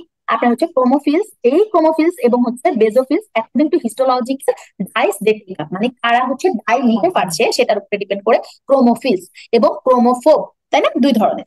এই হুইচ ইজ জেনারেলি, দেখেন which is generally consider to be কি নন সিক্রেটরি। তাহলে আমরা এটা বুঝলাম যে তারা আসলে ক্রোমোফিলস, এর মধ্যে কি অ্যাসিডোফিলস আর হচ্ছে কি basophils. Posterior lobe of pituitary gland originate from neural tissue. কোন টিস্যু থেকে আসে পোস্টেরিয়র? আমরা জানি নিউরো, আমরা পড়ছি না যে আপনার হচ্ছে নিউরোভাস্কুলার বা নিউরো হাইপোফাইসিস, তাই না? এই জন্য আর হচ্ছে অ্যাডেনো হাইপোফাইসিস, ওটা হচ্ছে ভেসেল দিয়ে সাপ্লাই পায়, আর এটা হচ্ছে কি নার্ভ দিয়ে। And consist of nerve terminals of neurosecretory cell whose cell bodies lie in the supraoptic and paraventricular, হ্যাঁ আমরা জানি, the hypothalamus. They are synthesized and packaged oxytocin and vasopressin, otherwise known as antidiuretic hormone. Secretory vesicle containing the hormones are transported down the axons. They pass through the neuronal stalk and stored in the কমই থাকবে, আমাদের একটু ঠান্ডা লাগতেছে, terminal in the posterior pituitary. Main কথা হচ্ছে adenohypophysis বা anterior pituitary, সেখানে হচ্ছে আমাদের ভেসেল দিয়ে সাপ্লাই পায়, সেটাকে বলা হয় হাইপোফাইসিও কি পোর্টাল ভেসেল। আর যেটা হচ্ছে নিউরো হাইপোফাইসিস, সেটা হচ্ছে হাইপোফাইসিও কি বলে, এটাকে বলেন হাইপোফাইসিও কি বলে? নিউরোনাল বা নিউরো হরমোনাল সিস্টেম। তাহলে এইটা হচ্ছে এই নিউরোনাল বা নিউরো হরমোনাল সিস্টেম। এইখানে আপনার এই অ্যাসিডোফিলিক বেসোফিলিক যেটার মধ্যে আপনাকে কোশ্চেনটা আসছে, দেখেন এবার ঘুরে, hormone secreted from acidophilic cell of pituitary gland. এই যে আপনার FSH, LH, TSH, SH, ACTH, এগুলো আচ্ছা বলেন তো এসিটিএইচ কি পিটুইটারি হরমোন নাকি হচ্ছে হাইপোথ্যালামিক হরমোন? এগুলাও পিটুইটারি হরমোন। এগুলা কেন হলো না, এগুলা কেন হলো না, এগুলা কেন হলো না বলো? এফএসএইচ কেন হয় নাই, এলএইচ কেন হয় নাই, টিএসএইচ কেন হয় নাই, এসিটিএইচ কেন হয় নাই? কারণ বলছে যে অ্যাসিডোফিলিক সেল থেকে কোনটা আসছে, এই জন্য। গুড। আর এগুলা অ্যাসিডোফিলিক থেকে দুইটা আসে, growth hormone and prolactin. Basophilic cell থেকে আসে। আচ্ছা আপনাদের আমি যে কোনো একজনকে কাজ দেই, নাহলে আমি দিয়ে দিব, অ্যাসিডোফিলিক সেল থেকে কারা আসে, বেসোফিলিক সেল থেকে কারা আসে। এই যে এগুলা, এই চারটা মোটামুটি পড়লে মেইনলি গ্রোথ হরমোনই বারবার, হ্যাঁ জিপি দিয়ে মনে রাখি আমরা। গ্রোথ হরমোন আর প্রোল্যাকটিন কই থেকে আসে? অ্যাসিডোফিল থেকে। অ্যাসিডোফিলিক সেল থেকে। শেষ। তাহলে আপনি দেখেন গ্রোথ হরমোন প্লাস প্রোল্যাকটিন, এই হচ্ছে অ্যাসিডোফিলিক। আর এখানে তো আপনি হচ্ছে মোটামুটি ঠিক আছে, এফএসএইচ, এলএইচ, টিএসএইচ, এসিটিএইচ সব হচ্ছে বেসোফিলিক। আসলে পুরো প্রোল্যাকটিন সিক্রেশন ইনহিবিটেড বাই, সহজ একটা কোশ্চেন করছি তাই না? ডোপামিন। এটা হচ্ছে প্রোল্যাকটিন সিক্রেশন ইনহিবিটেড বাই, যেমন যেমন কি বারগল না, বলেন বারগল, ক্যাবারগোলিন, ব্রোমোক্রিপ্টিন। ব্রোমোক্রিপ্টিন। ঠিক আছে, ব্রোমোক্রিপ্টিন, এগুলা কি, এগুলা কি ডোপামিন অ্যাগনিস্ট। লেখে, ব্রোমোক্রিপ্টিনও লেখে, ক্যাবারগলও লেখে। এখন ক্যাবারগল মেইনলি ইউজ হয়, ব্রোমোক্রিপ্টিন কেন ইউজ হয় না? ফিটাল কি করে? কেন ফিটাল রিসিপ্টর ম্যাটারনাল হাইপোটেনশন করে। হাইপোপ্লাসিয়া এটা ছিল আমরা পড়ি মনে না হয়। যে এটা অনেকটা আপনার ইয়েতে, এটা নাকি এই আমরা যে হচ্ছে অ্যান্টি হাইপারটেনসিভে যেমন পড়ে আসছি না, যে বিভিন্ন ড্রাগ গুলো, যেমন আগে আমরা আলফা মিথাইল ডোপা দিতাম, এখন কিন্তু ল্যাবেটালল দিই। এগুলো পড়বেন, ফার্মাকোলজিতে সামনে পড়াবো। তখন ওই আলফা মিথাইল ডোপাটা কি করে? ফিটাল, হ্যাঁ, হাইপোটেনশন করে, ডিপ্রেশন করে। আর এখানে ব্রোমোক্রিপ্টিন কি করে? এই যে ক্যাবারগল দিলা ভালো, কিন্তু ব্রোমোক্রিপ্টিন কেন দিই না? কেন দিই না? এই রিমা আপু বলেন কেন দিই না ব্রোমোক্রিপ্টিন? ফিটাল হাইপোটেনশন করবে। এরা মানে আবার আমার কথা শুনতে পাচ্ছে না, আমার মনে হচ্ছে। আচ্ছা, তারপর এখন টিআরএইচ, থাইরয়েড রিসেপ্টর হরমোন, এরকম কিছু আমরা পড়ি নাই, ঠিক আছে? থাইরয়েড রিসেপ্টর হরমোন এরকম কিছু আমরা পড়ি নাই, ওকে ঠিক আছে। আর হচ্ছে সাকলিং, সাকলিং এ তো আরো কি হবে? প্রলাপ্তি আরো বেশি বাড়বে না? প্রেগনেন্সিতে কি হয়? বাড়বে। তারপর হচ্ছে এই ওরা বলছে শুনতে পাচ্ছে না, এখনো শুনতে, হ্যাঁ আমি শুনতে পাচ্ছি, আপনাকে আমি শুনতে পাচ্ছি না, মরিম আপুকে আমি শুনতে পাচ্ছি না। ডোপামিন অ্যান্টাগনিস্ট, এটা কি ট্রু না ফলস? আসলে কি ডোপামিন অ্যাগনিস্ট হবে। বেশ, তাহলে চলে আসেন আপুরা এরপরে। 95% অফ টেস্টোস্টেরন সিক্রেটেড ফ্রম, আপু এটা খুব ইম্পর্টেন্ট একটা কোশ্চেন। দেখেন টেস্টোস্টেরন সব জায়গা থেকে সিক্রেট হবে আপু, কিন্তু 90% কই থেকে সিক্রেট হবে? টেস্টিস থেকে। টেস্টোস্টেরন সবচেয়ে যত জায়গায় আপনার পেরিফেরাল কনভার্সন থেকে আসুক, অ্যাড্রেনাল থেকে আসুক, টেস্টোস্টেরন মেইন আপনার হচ্ছে কি। আপনার কোশ্চেন মিলতেছে না আপু? কিসে পর্যন্ত আমরা পর্যন্ত ঠিক ছিল, এরপরে আবার 15 নাম্বার কোশ্চেন তো নাই, এই জন্য এই যে 15 এগুলো সফটওয়্যার থেকে ডাউনলোড দিতে, এই জন্য পর আসেনি। Testosterone is synthesized and secreted by the, দেখেন টেস্টোস্টেরন কই থেকে আসে? সল্টের যে পড়াইছি এস এ এল টি এল টি, তাহলে টেস্টোস্টেরন কই থেকে আসে? লেডিক লেডিক সেল সেল থেকে থেকে। আসে। In the response of luteinizing hormone, up to 90% of circulatory testosterone is derived from the testis. The rest from peripheral conversion of adrenal androgen. তাহলে 95% আসতেছে testis থেকে, আর 5% আসবে কই থেকে? Adrenal androgen থেকে আসবে। Only 2% of circulatory testosterone is the free form. কত percent free থাকে? 2%. The rest in other bound to globulin. এই এতটুকু অংশ আপনাদের জন্য ইনফিনিটি স্টার, ইনফিনিটি স্টার। এখন কি আমাকে কেউ শুনতে পাচ্ছে? দেখি তাসলিমা আপু দেখতে পাচ্ছেন, আমি সুদূরী আপুকে ডাকি, দেখি তাসলিমা আপু শুনতে পাচ্ছেন, দেখতে পাচ্ছেন? ফাহিমা আপু দেখতে পাচ্ছেন? তুই আপু দেখতে পাচ্ছেন? জি জি আপু আপু দেখতে পাচ্ছি। জি আপু দেখতে পাচ্ছি। দেখেন ওরা সবাই কথা বলতেছে, কথা বলতেছে, কিন্তু আমি শুনতে পাচ্ছি না। হাস্যকর। আচ্ছা হ্যাঁ হ্যাঁ থাকবে। Androgen and progesterone produced by theca cell under action of luteinizing hormone.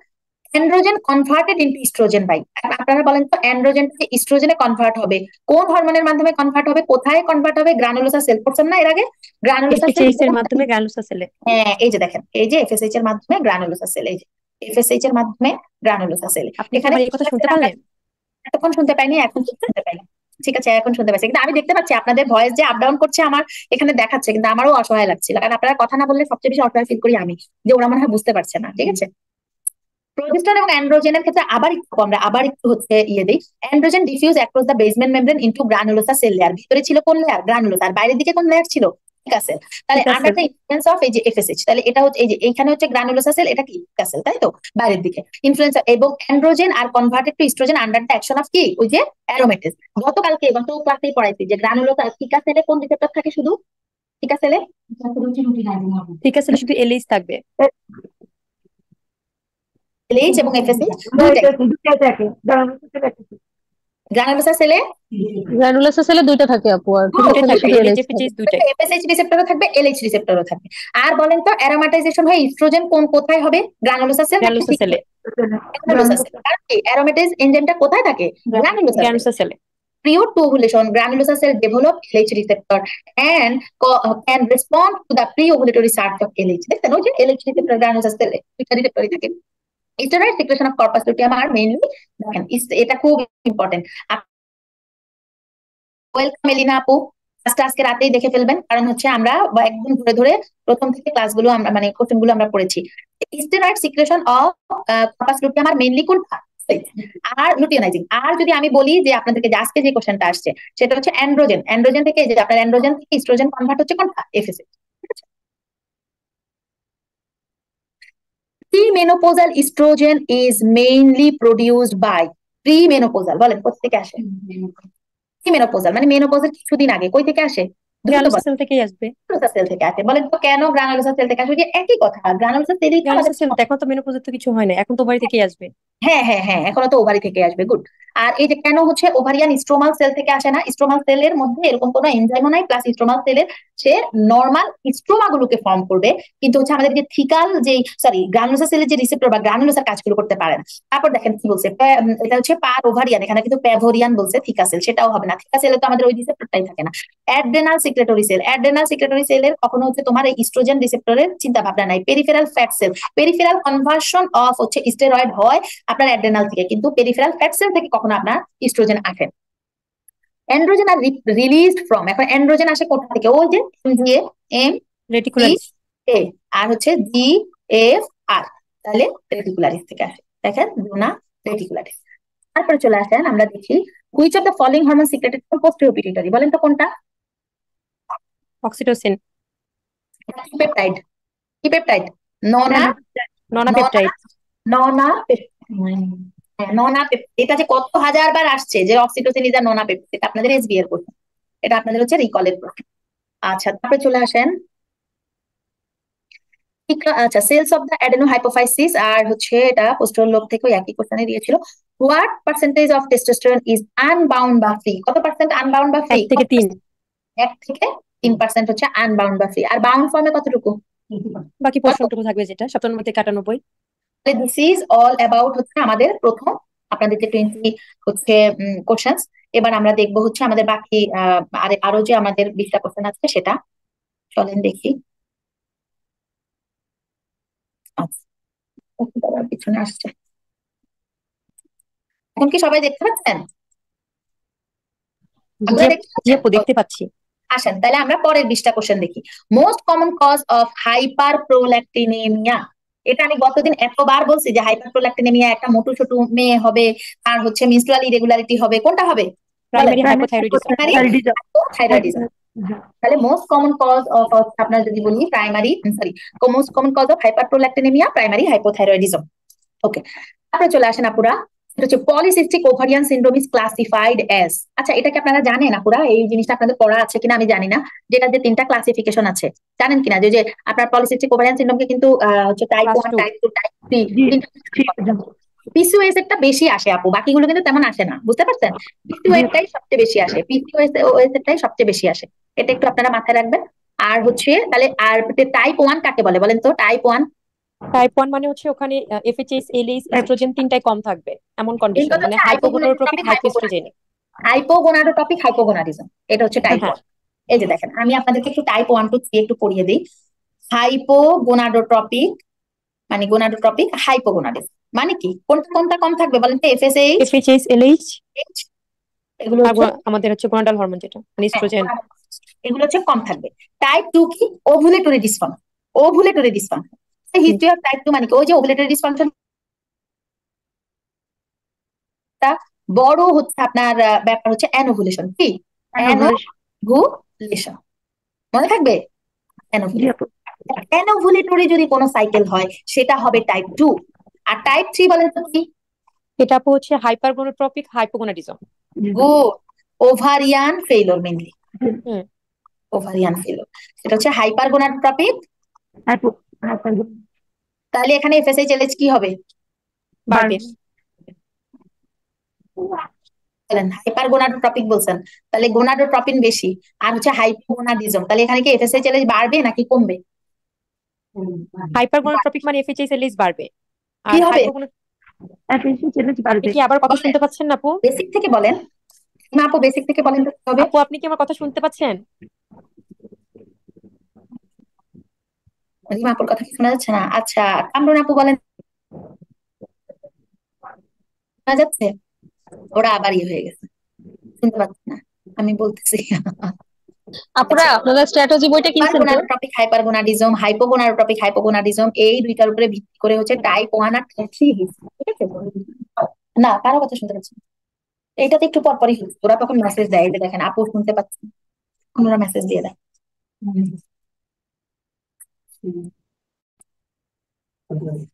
Rima আপু আপনারা স্ট্র্যাটেজি বইটা কিনছেন? হ্যালো, জি আপু কিনেছি, আছে আমার কাছে। শুনতে পাচ্ছেন? ওটার প্রাইস কেমন? আপু আপনার কথা জি তো আমি আপু। শুনতেছি, আপনি কি আমাদের কথা শুনতে পাচ্ছেন? হ্যাঁ, এখন শুনতে পাচ্ছি। ঠিক আছে, জি আপু। আসেন। তারপরে হচ্ছে তাহলে এবার চলে আসি আমরা 3 number question, which of the following is an action of cortisol. অসংখ্যবার বলছি কর্টিসলের ফাংশন কি, কর্টিসলের ফাংশন কি, বলেন তো কোনটা? যদি একটা কর্টিসল হচ্ছে অ্যান্টি ইনসুলিন, দ্যাট মিনস হচ্ছে গ্লুকোজ বাড়াবে, ইনক্রিজ গ্লুকোনিওজেনেসিস। আমার এই গ্লুকোনিওজেনেসিস মানে হচ্ছে নন কার্বোহাইড্রেট প্রিকারসর থেকে গ্লুকোজ ফর্মেশন, এনিহাউ সে গ্লুকোজ বাড়াবে। অ্যানালজেসিয়া হিসেবে সে কাজ করে না, ডিক্রিজ গ্লাইকোজেনেসিস না, এটা increase glycogenesis, decrease catabolism of protein. বলেন কর্টিসল কি প্রোটিনকে ভাঙে নাকি হচ্ছে প্রোটিনকে ভাঙা বাড়ায় না কমায়? প্রোটিনকে ভাঙে, ও ক্যাটাবলি। ভাঙবে। কিন্তু সে ডিক্রিজ না, সেটি ইনক্রিজ হবে। হ্যাঁ, ও ক্যাটাবলি। Protein. Increase gastric acid production, এটা ইনক্রিজ না ডিক্রিজ? ডিক্রিজ হবে। ডিক্রিজ। মানে ডিক্রিজ। এই আমরা কি একদিন ডিক্রিজ। আমরা কি রনি আমরা কার জানি একটা, হ্যাঁ, ইনক্রিজ হবে, গুড। তাহলে নন কার্বোহাইড্রেট প্রিকারসর হোক বা যে কোনো ভাবে হোক সে গ্লুকোজ ফর্মেশন করবে, শেষ, এটাই হচ্ছে তার মেইন কাজ। Which of the following hormone increase the excretion of calcium in kidney? কোনটা? ক্যালসিটোনিন। শুনেন, প্যারাথাইরয়েড কি করে? ক্যালসিয়াম ক্যালসিয়ামকে বাড়ায়। বাড়াবে, ফসফেটকে কমাবে। ভিটামিন ডি বা ডাইহাইড্রোক্সি কোলি ক্যালসি ফেরল, হচ্ছে ভিটামিন ডি, দুটাকেই বাড়াবে। সে ডাবল বাড়াবে, মনে রাখবেন, ক্যালসিয়ামে বাড়াবে, ফসফেটকেও বাড়াবে, ফসফেটে ডাবল কি দিয়ে। আর ক্যালসিটোনিন কি দুইটাকে কি করবে? কমাবে। কমাবে। টোনিন। টোনিন মানে কি দুইটাই টোন করছে, কমাচ্ছে। তাহলে যদি ক্যালসিয়ামও কমায় ফসফেটও কমায়, কিভাবে কমাবে? এক্সক্রিশন করে কমায় দিবে। এক্সক্রিশন তাহলে করে কমাবে। হ্যাঁ, এক্সক্রিশন করে কমায় দিবে। তাহলে এটা কি, কোনটা হবে? Calcitonin. How many days does it take to resting follicle stage to ovulation? একদম রেস্টিং ফলিকল থেকে, মানে কোন ওই যে ছোট ছোট প্রিমর্ডিয়াল ফলিকল, প্রাইমারি ফলিকল করছেন না আপনারা, একদম এই এভাবে করে অ্যান্সার আমার ভুল গেছে আপু। ভুল দিচ্ছেন এটা? হ্যাঁ, এটা আমি পারি নাই। পারেন নাই, গুড। আপনারই হবে, আপনারই হবে মার্সিওজি। ঠিক আছে, কারণ কি জানেন, আপনার জীবনে কোনোদিন সব কোশ্চেনের অ্যান্সার ভুলে গেলে এই কোশ্চেনের অ্যান্সার ভুলবেন। আপনি চিন্তা করবেন, আল্লাহ আমি এটা কেমনে ভুল করলাম, আমি মনে হয় 85 দিব নাকি 100 দিব নাকি 75 দিব। আপনারা আমি বেশিরভাগ ডিয়ারি নেম, আমার টেনশন ছিল কি 120 দিন নাকি 120 75 দিন। দিচ্ছেন, আমার কেন 120 যেন মনে দিচ্ছেন। হচ্ছিল সেদিন আপনি একটা কথা বলতেছিলেন যে হচ্ছে মানে স্পার্মিওজেনেসিস হতে 74 দিন লাগবে, আর একটা কিছু একটা 120 দিন বলছেন। আমার মাথার মধ্যে খালি 120 দিন ঘুরতেছিল অ্যান্সার দেওয়ার সময়, মেবি এটা 120 দিন। পরে আমি 120 দিন দিয়ে দিছি। আচ্ছা ঠিক আছে, তাহলে এখন তো আর ভুলবো না আমরা, কতদিন? মন ভরসা। হ্যাঁ, ইনশাআল্লাহ আর ভুলবেন না। আমি বললাম, শুনেন, আপনারা চাইলেও তো এটা ভুলবেন না, কারণ আমি আপনাদের সামনে এতবার পরীক্ষার আগে আসবো এবং একই কথা এতবার বলবো, আপনারা আমার উপরে বিরক্ত হয়ে যাবে, ও এই বেটি এই কথা কথা 100 বার বলতেছে কেন? এটা তো আমরা জানি, আমরা জানি। কিন্তু এই যে 100 বার বলতেছি, কারণ এই জানা জিনিসই পরীক্ষার হলে ডিপ্লোপিয়া হবে। 75 কে 85 দেখবেন, 85 কে 75 দেখবেন, 120 কে দেখবেন যে ওখানে 1200 দিয়ে রাখছে, আপনারা 120। আমি নিজে এটা করছি, 1200 কে আমি 120 দিয়ে অঙ্ক করে ফেলতেছি। এখন আমার অঙ্কতে একটা শূন্য কম আসতেছে, এখন একটা শূন্য কমেরও অ্যান্সার আছে, মনে করেন অ্যান্সার 48ও আছে, 48,000ও আছে, আর আমি কি করবো? তারপরে আমি বারবার, তাহলে দেখেন আমি আবার যখন ঘুরে আসছি, বললাম না আমার 1 ঘন্টা 20 মিনিটের পরীক্ষা শেষ, তখন আমি অঙ্কগুলো আবার করছি, করার পরে তারপরে আমি ওটা ঠিক করছি। সো এগুলোর ক্ষেত্রে খুব, ওখানে কি পরে অ্যান্সার চেঞ্জ করা যায়? মানে হ্যাঁ ভেরিফিকেশন হ্যাঁ, অ্যান্সার আল্লাহ, চেঞ্জ করা যায় আপু না? ইমার্সিটি পরীক্ষা এত মজার একটা পরীক্ষা, আপনি চলে আসার একটু আগেও যদি চান তখন অ্যান্সার চেঞ্জ করে চলে আসতে পারবেন, লাস্ট পর্যন্ত খুব অ্যান্সার ভালো চেঞ্জ। কথা, মন ভরসা। হ্যাঁ, তবে এটাতে শয়তানের রসআসা বেশি থাকে আপা, এত খুশি হওয়ার কিছু নেই। প্রথম দিকে যখন চিন্তা করে পরীক্ষার অ্যান্সারটা করেন না, এরপর লাস্টের দিকে তো মাথা গরম থাকে, তখন মনে হয় হ্যাঁ আল্লাহ আমি যা দিছি সবই তো মনে হয় ভুল দিছি, এটা বাদ দিয়ে এটা দেন, এই অপশন বাদ দিয়ে সি অপশন দেন, ডি অপশন বাদ দিয়ে ই অপশন দেন, এটা করতে যাবেন না, 2-3টা ক্ষেত্রে এটা করবেন, শেষের দিকে শয়তান ওয়াসওয়াসা দেয়। ঠিক আছে, তো তবে এটা একটা ভালো কাজ। আজকে অন্তত এই যে আমার মধ্যে মানুষ, যে আমি হচ্ছে 1200 কে 120 দেখে আমি অঙ্ক করে ফেলছি, তারপর আমি সেকেন্ড বার যখন আমি এত টাইম কি করবো, কারণ আমার নিয়ম হচ্ছে আমি 2.5 ঘন্টার আগে বের হবো না, আমি 2.5 ঘন্টা ধরেই পরীক্ষা দিব, আমি বের হবো না। এই যে ধরে ধরে আমি এখন আবার সব কোশ্চেন দেখতেছি, কোশ্চেন মুখস্থ করতেছি, তখন আমি দেখলাম যে আসলে এখানে আপনার দিয়েছে 1200, আমি 120 দিয়ে, আমি তো আসলে আমি 48 অ্যান্সার আসছে, আসলে তো একটা শূন্য বেশি আছে। বুঝতে পারছেন আপু? এটাও কিন্তু হয়, এই জন্য আমি বলে দিচ্ছি আপনাদের, জি আপু। এগুলো মাথায় রাখবেন। তাহলে how many days does to take follicular, মানে ফলিকল স্টেজ থেকে টোটাল ওভুলেশন আসা পর্যন্ত, যেটা আমরা বলি ফলিকুলোজেনেসিস, এই পুরোটা আসা পর্যন্ত আমাদের 75 ডেজ লাগবে। Which of the following best describe the histological type of endometrium soon after ovulation? বলেন তো ওভুলেশনের পর পরই কোনটা হবে? Secretory endometrium. Good, secretory endometrium, কারণ ওভুলেশন হয়ে গেছে, এখন সিক্রেটরি ফেজে চলে গেছে, এটা সহজ করতেন। Which substance remove from pro insulin two disease insulin circulation, এটা খুব ইম্পর্টেন্ট। 3 number peptide. পেপটাইড। আমাদের যে প্রো ইনসুলিনটা আছে বডিতে, সেখান থেকে ইনসুলিন, ইনসুলিন। এই প্রো ইনসুলিনটা কি অ্যাক্টিভ বলেন তো কিনা? না আপু, ইনঅ্যাক্টিভ। Good, Inactive. ইনঅ্যাক্টিভ। কেন কি এই প্রো ইনসুলিন থেকে যখন আমরা পেপটাইড সি কে কি করব, সরিয়ে নিব, বাদ দিয়ে দিব। হ্যাঁ বাদ দিয়ে দিব, আমরা বের করে দিব। মনে রাখবেন সেই ইনসুলিন সবচেয়ে বেশি হচ্ছে ইম্পর্টেন্ট, সেই ইনসুলিন থেকে যত বেশি পেপটাইড সি কে এক্সট্রাক্ট করে ফেলা যায়, এক্সট্রাক্ট করে ফেলা যায়, ওই এক্সট্রাক্ট করে ফেললে আপনি সবচেয়ে বেশি ভালো একটা ইনসুলিন আমরা পাবো। তাহলে এটা হচ্ছে ইনসুলিনটা অ্যাক্টিভ, তাহলে এখানে beta C. Which of the following is the most active form of vitamin D? কোনটা? এটা আপনাদের একদম আমি 125 ডাইহাইড্রোক্সিকোলিক অ্যাসিড। 125 6 বার এই কোশ্চেনটা হচ্ছে পরীক্ষায় আসছে, 6 বার এই কোশ্চেনটা রিকলে আসছে, এই জন্য আমি এই কোশ্চেনটা আবার দিছি। এবং আরেকটা কথা বলে দেই, আমি কোশ্চেনটা একটু বেশি হচ্ছে, এটা কিন্তু প্রোজেস্টেরন হবে, আমি আপনাদের এই কোশ্চেনটা একটু বেশি সহজ করছি। এখানে তো 125 আর আরেকটা অপশন ছিল 125, এই 1 যে একটা কমা হবে, কমার উপরে ডিপেন্ড করে একটা অ্যান্সার চেঞ্জ হয়ে গেছে, বুঝতে পারছেন? এই একটা কমার উপরে, এটা আপনারাই পাবেন, আপনারা দেখেন, আপনারা যখন রিকল সলভ করতে যাবেন আমার কথাটা হুবহু মিলায়া দেখেন যে একটা অপশনে আছে 125 আর একটা অপশনে আছে শুধু 1 এবং তারপরে কমা দিয়ে 25, অ্যান্সার হবে এটা। কারণ কি যে 1 হাইড্রোক্সিলেজ তারপরে 25 হাইড্রোক্সিলেজ, তারপর দুইটা একসাথে হয়ে হয় 125 হাইড্রোক্সিলেজ, তাহলে 1 এর মধ্যে আপনার হচ্ছে কমা হবে না, আপনারা দুই জায়গা থেকে দুইটা জিনিস আসে, জি এই জন্য হচ্ছে 125 হাইড্রোক্সিলেজ ডেরাইভড সিফেদার। এবারে একদম আজকেই মুখস্থ করেন, এই কোশ্চেনটা আসলে তার জীবনে ভুল না করেন, কারণ আপনাদের রিকলে 6 বার আসছে এই কোশ্চেনটা, কতবারের কোশ্চেন সলভ করতে পারেন দেখবেন ওই একই question. After ingestion of protein rich meal, খুব ইম্পর্টেন্ট কোশ্চেন। আচ্ছা বলেন তো, আমরা যখন একটা প্রোটিন খাই, মানে প্রোটিন খাইলাম বা কার্বোহাইড্রেট খাইলাম, সরি, মনে করেন আমরা একটা প্রোটিন রিচ ফুড খাইলাম, কার্বোহাইড্রেট রিচ যখন ফুড খান, সেটাকে কমানোর জন্য ইনসুলিনও বাড়ে না? বাড়ে কি? ইনসুলিনও বাড়ে,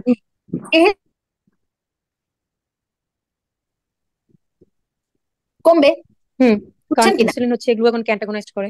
গুড, গ্লুকাগনকে অ্যান্টাগোনাইজ করে। এখন দেখেন অপশনে দুইটা একই আছে, ডিক্রিজ ইনসুলিন, এখন এটা কি ডিক্রিজ গ্লুকাগন হবে নাকি ইনসুলিন গ্লুকাগন হবে? আমরা কি জানি? ইনক্রিজ গ্লুকাগন হবে। Increase glucagon. কেন? কারণ হচ্ছে এখানে গ্লুকাগন ও কি করবে, ও প্রোটিনকে লাইসেস করার চেষ্টা করবে, আর ও জেনেসিস করে। যখনই প্রোটিন আমি বেশি খেয়ে ফেলছি, এখন তো আমার জেনেসিস করার দরকার নাই, দ্যাট মিন্স তখন ইনসুলিন স্টপ হয়ে যাবে। যখন ও স্টপ হবে তখন তার অ্যান্টি যে থাকবে সে আপার হ্যান্ড নিবে, most prominent glucagon, that means glucagon আসবে তখন। গুড, তাহলে গ্লুকাগন এসে তখন কি করবে? তখন আলটিমেটলি প্রোটিনকে ভাঙবে। হ্যাঁ ফ্যাটকে ভাঙবে না প্রোটিনকে ভাঙবে? প্রোটিনকে ভাঙবে। গুড, প্রোটিনকে ভাঙবে। আশা করি এই যে কেন ডিক্রিজ গ্লুকাগন হয় না এটা আপনারা বুঝতে পারছেন। গুড, আসেন হচ্ছে হোয়াট ইনহিবিটস গ্লুকাগন রিলিজ, অর্থাৎ গ্লুকাগন রিলিজে ইনহিবিট করছে কোনটা? এই যে increase fatty acid. Fatty acid বাড়লে কি লাভ হয়? ফ্যাটি অ্যাসিড বাড়ার কারণে, ফ্যাটি অ্যাসিড কি একটা অ্যাসিড নাকি হচ্ছে অ্যালকালি? মুখের মধ্যে মানে তার কথাই আছে এটা একটা অ্যাসিড, অ্যাসিড মুখে তো বলতেছে। হ্যাঁ এটাই, তাহলে ইনক্রিজ ফ্যাটি অ্যাসিড, তাহলে এখানে যদি ফ্যাটি অ্যাসিডটা বাড়ে তাহলে গ্লুকাগন কেন ইনহিবিট হবে? যেমন আপু বলেন তো। আচ্ছা, এটা তো আমার ডিরেক্ট মুখস্থ যে কি কি গ্লুকাগনকে ইনহিবিট করবে, আমি ব্যাখ্যা করে বসে পড়ি নাই, তারপরে তো বোঝার চেষ্টা করি যে ফ্যাটি অ্যাসিড যখন বেড়ে যায় তখন কি হয়। আমরা নরমালি গ্লুকাগনের কাজ হচ্ছে যে ও হচ্ছে লাইপোলাইসিস করে, কিন্তু এখন যখন ফ্যাট, হ্যাঁ, তার মেইন কাজ হচ্ছে ফ্যাটকে সে কি করে দিবে? লাইসিস করে দিবে, লাইসিস করবে ফ্যাটকে।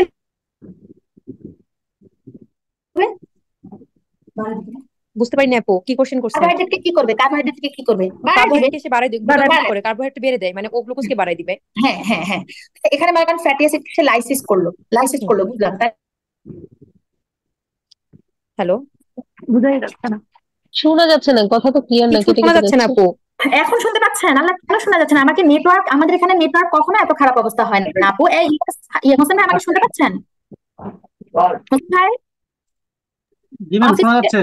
হ্যাঁ, কিন্তু ওনারা তো বলতেছে আমার কথা শুনতে পাচ্ছে না। একটু সময় আসতেছি। আচ্ছা, এই রেশমা আপু শোনা যাচ্ছে? রেশমা আপু,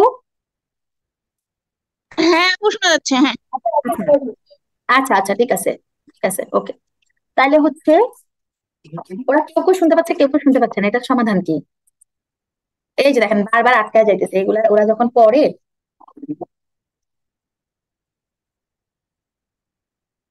এটা সলভ শুনবে, ঝামেলা হবে না? আপু শুনতে পাচ্ছেন?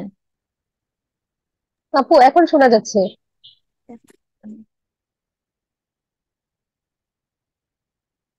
হোয়াট ইনহিবিট গ্লুকাগন রিলিজ, দেখেন হোয়াট ইনহিবিট গ্লুকাগন রিলিজ। এখন আপু আমাকে বলেন তো, এখন আপনার ফ্যাটি অ্যাসিডটা কেন, আমি আপনাদেরকে কেন মেইন বেসিকটা বুঝাচ্ছি। আপনারা জানেন যে ফ্যাটি অ্যাসিডের মধ্যে, এর মধ্যে ফ্যাটটাকে লাইসিস করবে গ্লুকাগন, ফ্যাট লাইসিস করবে গ্লুকাগন। তাহলে আমার গ্লুকাগন যখন হচ্ছে ইনহিবিট হবে তখন হচ্ছে ফ্যাটি অ্যাসিড বেড়ে যাবে না? বাড়বে কিনা বলেন, বাড়বে কিনা? যে তখন ফ্যাটি অ্যাসিড বেড়ে যাবে। হ্যাঁ, বেড়ে যাবে। গুড, এবার আসেন আপুরা, এই কোশ্চেনটা আপনার মনে মাইকে সমস্যা হচ্ছে, এখন কথা আবার ধীরে আসতেছে। জি, কি যে আজকে ক্লাসে সমস্যা হচ্ছে। আসলে আপু আমি কখনো এভাবে, বিশ্বাস করেন, আমি তো এভাবে কখনো কোনোদিন জেনেসিসে ক্লাস নিয়ে গত 5 বছরে, কেন এমন হলো? ম্যাম, আমাদের কথা একেবারে ক্লিয়ার। আপু এখন শোনা যাচ্ছে। আচ্ছা, ঠিক আছে।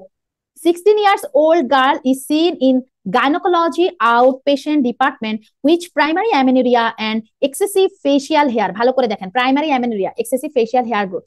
Elimination reveals normal genitalia apart from an apparently large clitoris. Large clitoris দেখে কি চিন্তা করতেছেন বলেন তো? CH CAH. এরপর দেখেন differential diagnosis includes congenital adrenal hyperplasia, যেটা 21 হাইড্রোক্সিলেজ deficiency, which characteristics by following. এখন এই যেখানে হাইপোটেনশন হবে নাকি হাইপারটেনশন হবে, এটা আসলে কোন হরমোনের উপরে ডিপেন্ড করবে না, মানে কোনটার উপরে বলেন তো? এখানে আমাদের কর্টিসল আর অ্যালডোস্টেরন উপর ডিপেন্ড করতেছে। কর্টিসল আর অ্যালডোস্টেরন। বলেন তো আপু, সোডিয়াম ওয়াটার বা কর্টিসল হলো সোডিয়াম ওয়াটার রিটেনশন করলে হাইপারটেনশন হবে, হবে কিনা বলেন? তাহলে এখানে আমার দুইটা হাইপারটেনশন আছে, ঠিক আছে, তাহলে অ্যানসার এই দুইটার মধ্যে একটা হবে, মিলাবে। এখন সোডিয়াম ওয়াটার রিটেনশন করলো, পটাশিয়াম হাইড্রোজেনকে বের করে দিবে, তাহলে যদি এই ক্ষেত্রে তো কর্টিসল অ্যালডোস্টেরন কমে যায়, এখানে তো হাইপোটেনশন হবে। আমি আপনাকে আগে দুইটার কোনটা বাড়লে কোনটা হবে ও আচ্ছা আচ্ছা, সেটা সরি দুঃখিত। না এখানে তো কমে যাচ্ছে, তাহলে এটাই আমি বলতেছি। এখন আপনি দেখেন, ধরেন বেড়ে গেলে সেখানে হচ্ছে সোডিয়াম ওয়াটার রিটেনশন হইলো, হাইপারটেনশন হইলো, দেখেন হাইপারটেনশন। এখন যেহেতু বেড়ে যাচ্ছে তাহলে এখন যদি পটাশিয়াম হাইড্রোজেন বের করে দেয় তাহলে কি হবে, কোনটা হবে? বের করে দিলে যদি পটাশিয়াম হাইড্রোজেনকে বের করে দেয় তাহলে কি হাইপোক্যালেমিয়া হবে না হাইপারক্যালেমিয়া হবে? হাইপোক্যালেমিয়া হবে যদি বের করে দেয়। হাইপোক্যালেমিয়া হবে, আচ্ছা আমি বুঝলাম। এখন সোডিয়াম ওয়াটার যেহেতু আপনার হচ্ছে রিটেনশন করতেছে, এখানে হাইপোনেট্রিমিয়া কোনটা মিলতেছে না, কথা কি না? আচ্ছা, তার মানে হচ্ছে আমি একটা জিনিস বুঝলাম যে কর্টিসল আর অ্যালডোস্টেরন যদি বাড়ে তাইলে সেখানে হাইপোটেনশন হবে, সরি হাইপারটেনশন হবে, সেখানে পটাশিয়াম লেভেল, সেখানে সোডিয়াম লেভেল বেড়ে যায়। আচ্ছা, এখন কনজেনিটাল অ্যাড্রেনাল হাইপারপ্লাসিয়াতে আমরা জানি যেগুলো সব কমে যায় কিনা? তাহলে কমে গেলে সেখানে হাইপোটেনশন হবে, দেখেন সেখানে কি হবে, প্রেসার কমে যাবে। ওকে, এখানে আমি হাইপোটেনশন খুঁজি, তার মানে তিনটা হাইপোটেনশনের মধ্যে একটা অ্যান্সার হবে। সোডিয়াম বেড়ে যাওয়ার কথা, তাহলে সোডিয়াম কমে যাবে, তাহলে দেখি তো সোডিয়াম কমে গেছে কোন জায়গায়? হাইপোনেট্রিমিয়া। আর এখানে পটাশিয়াম কমে যাওয়ার কথা, তাহলে পটাশিয়াম কি হবে?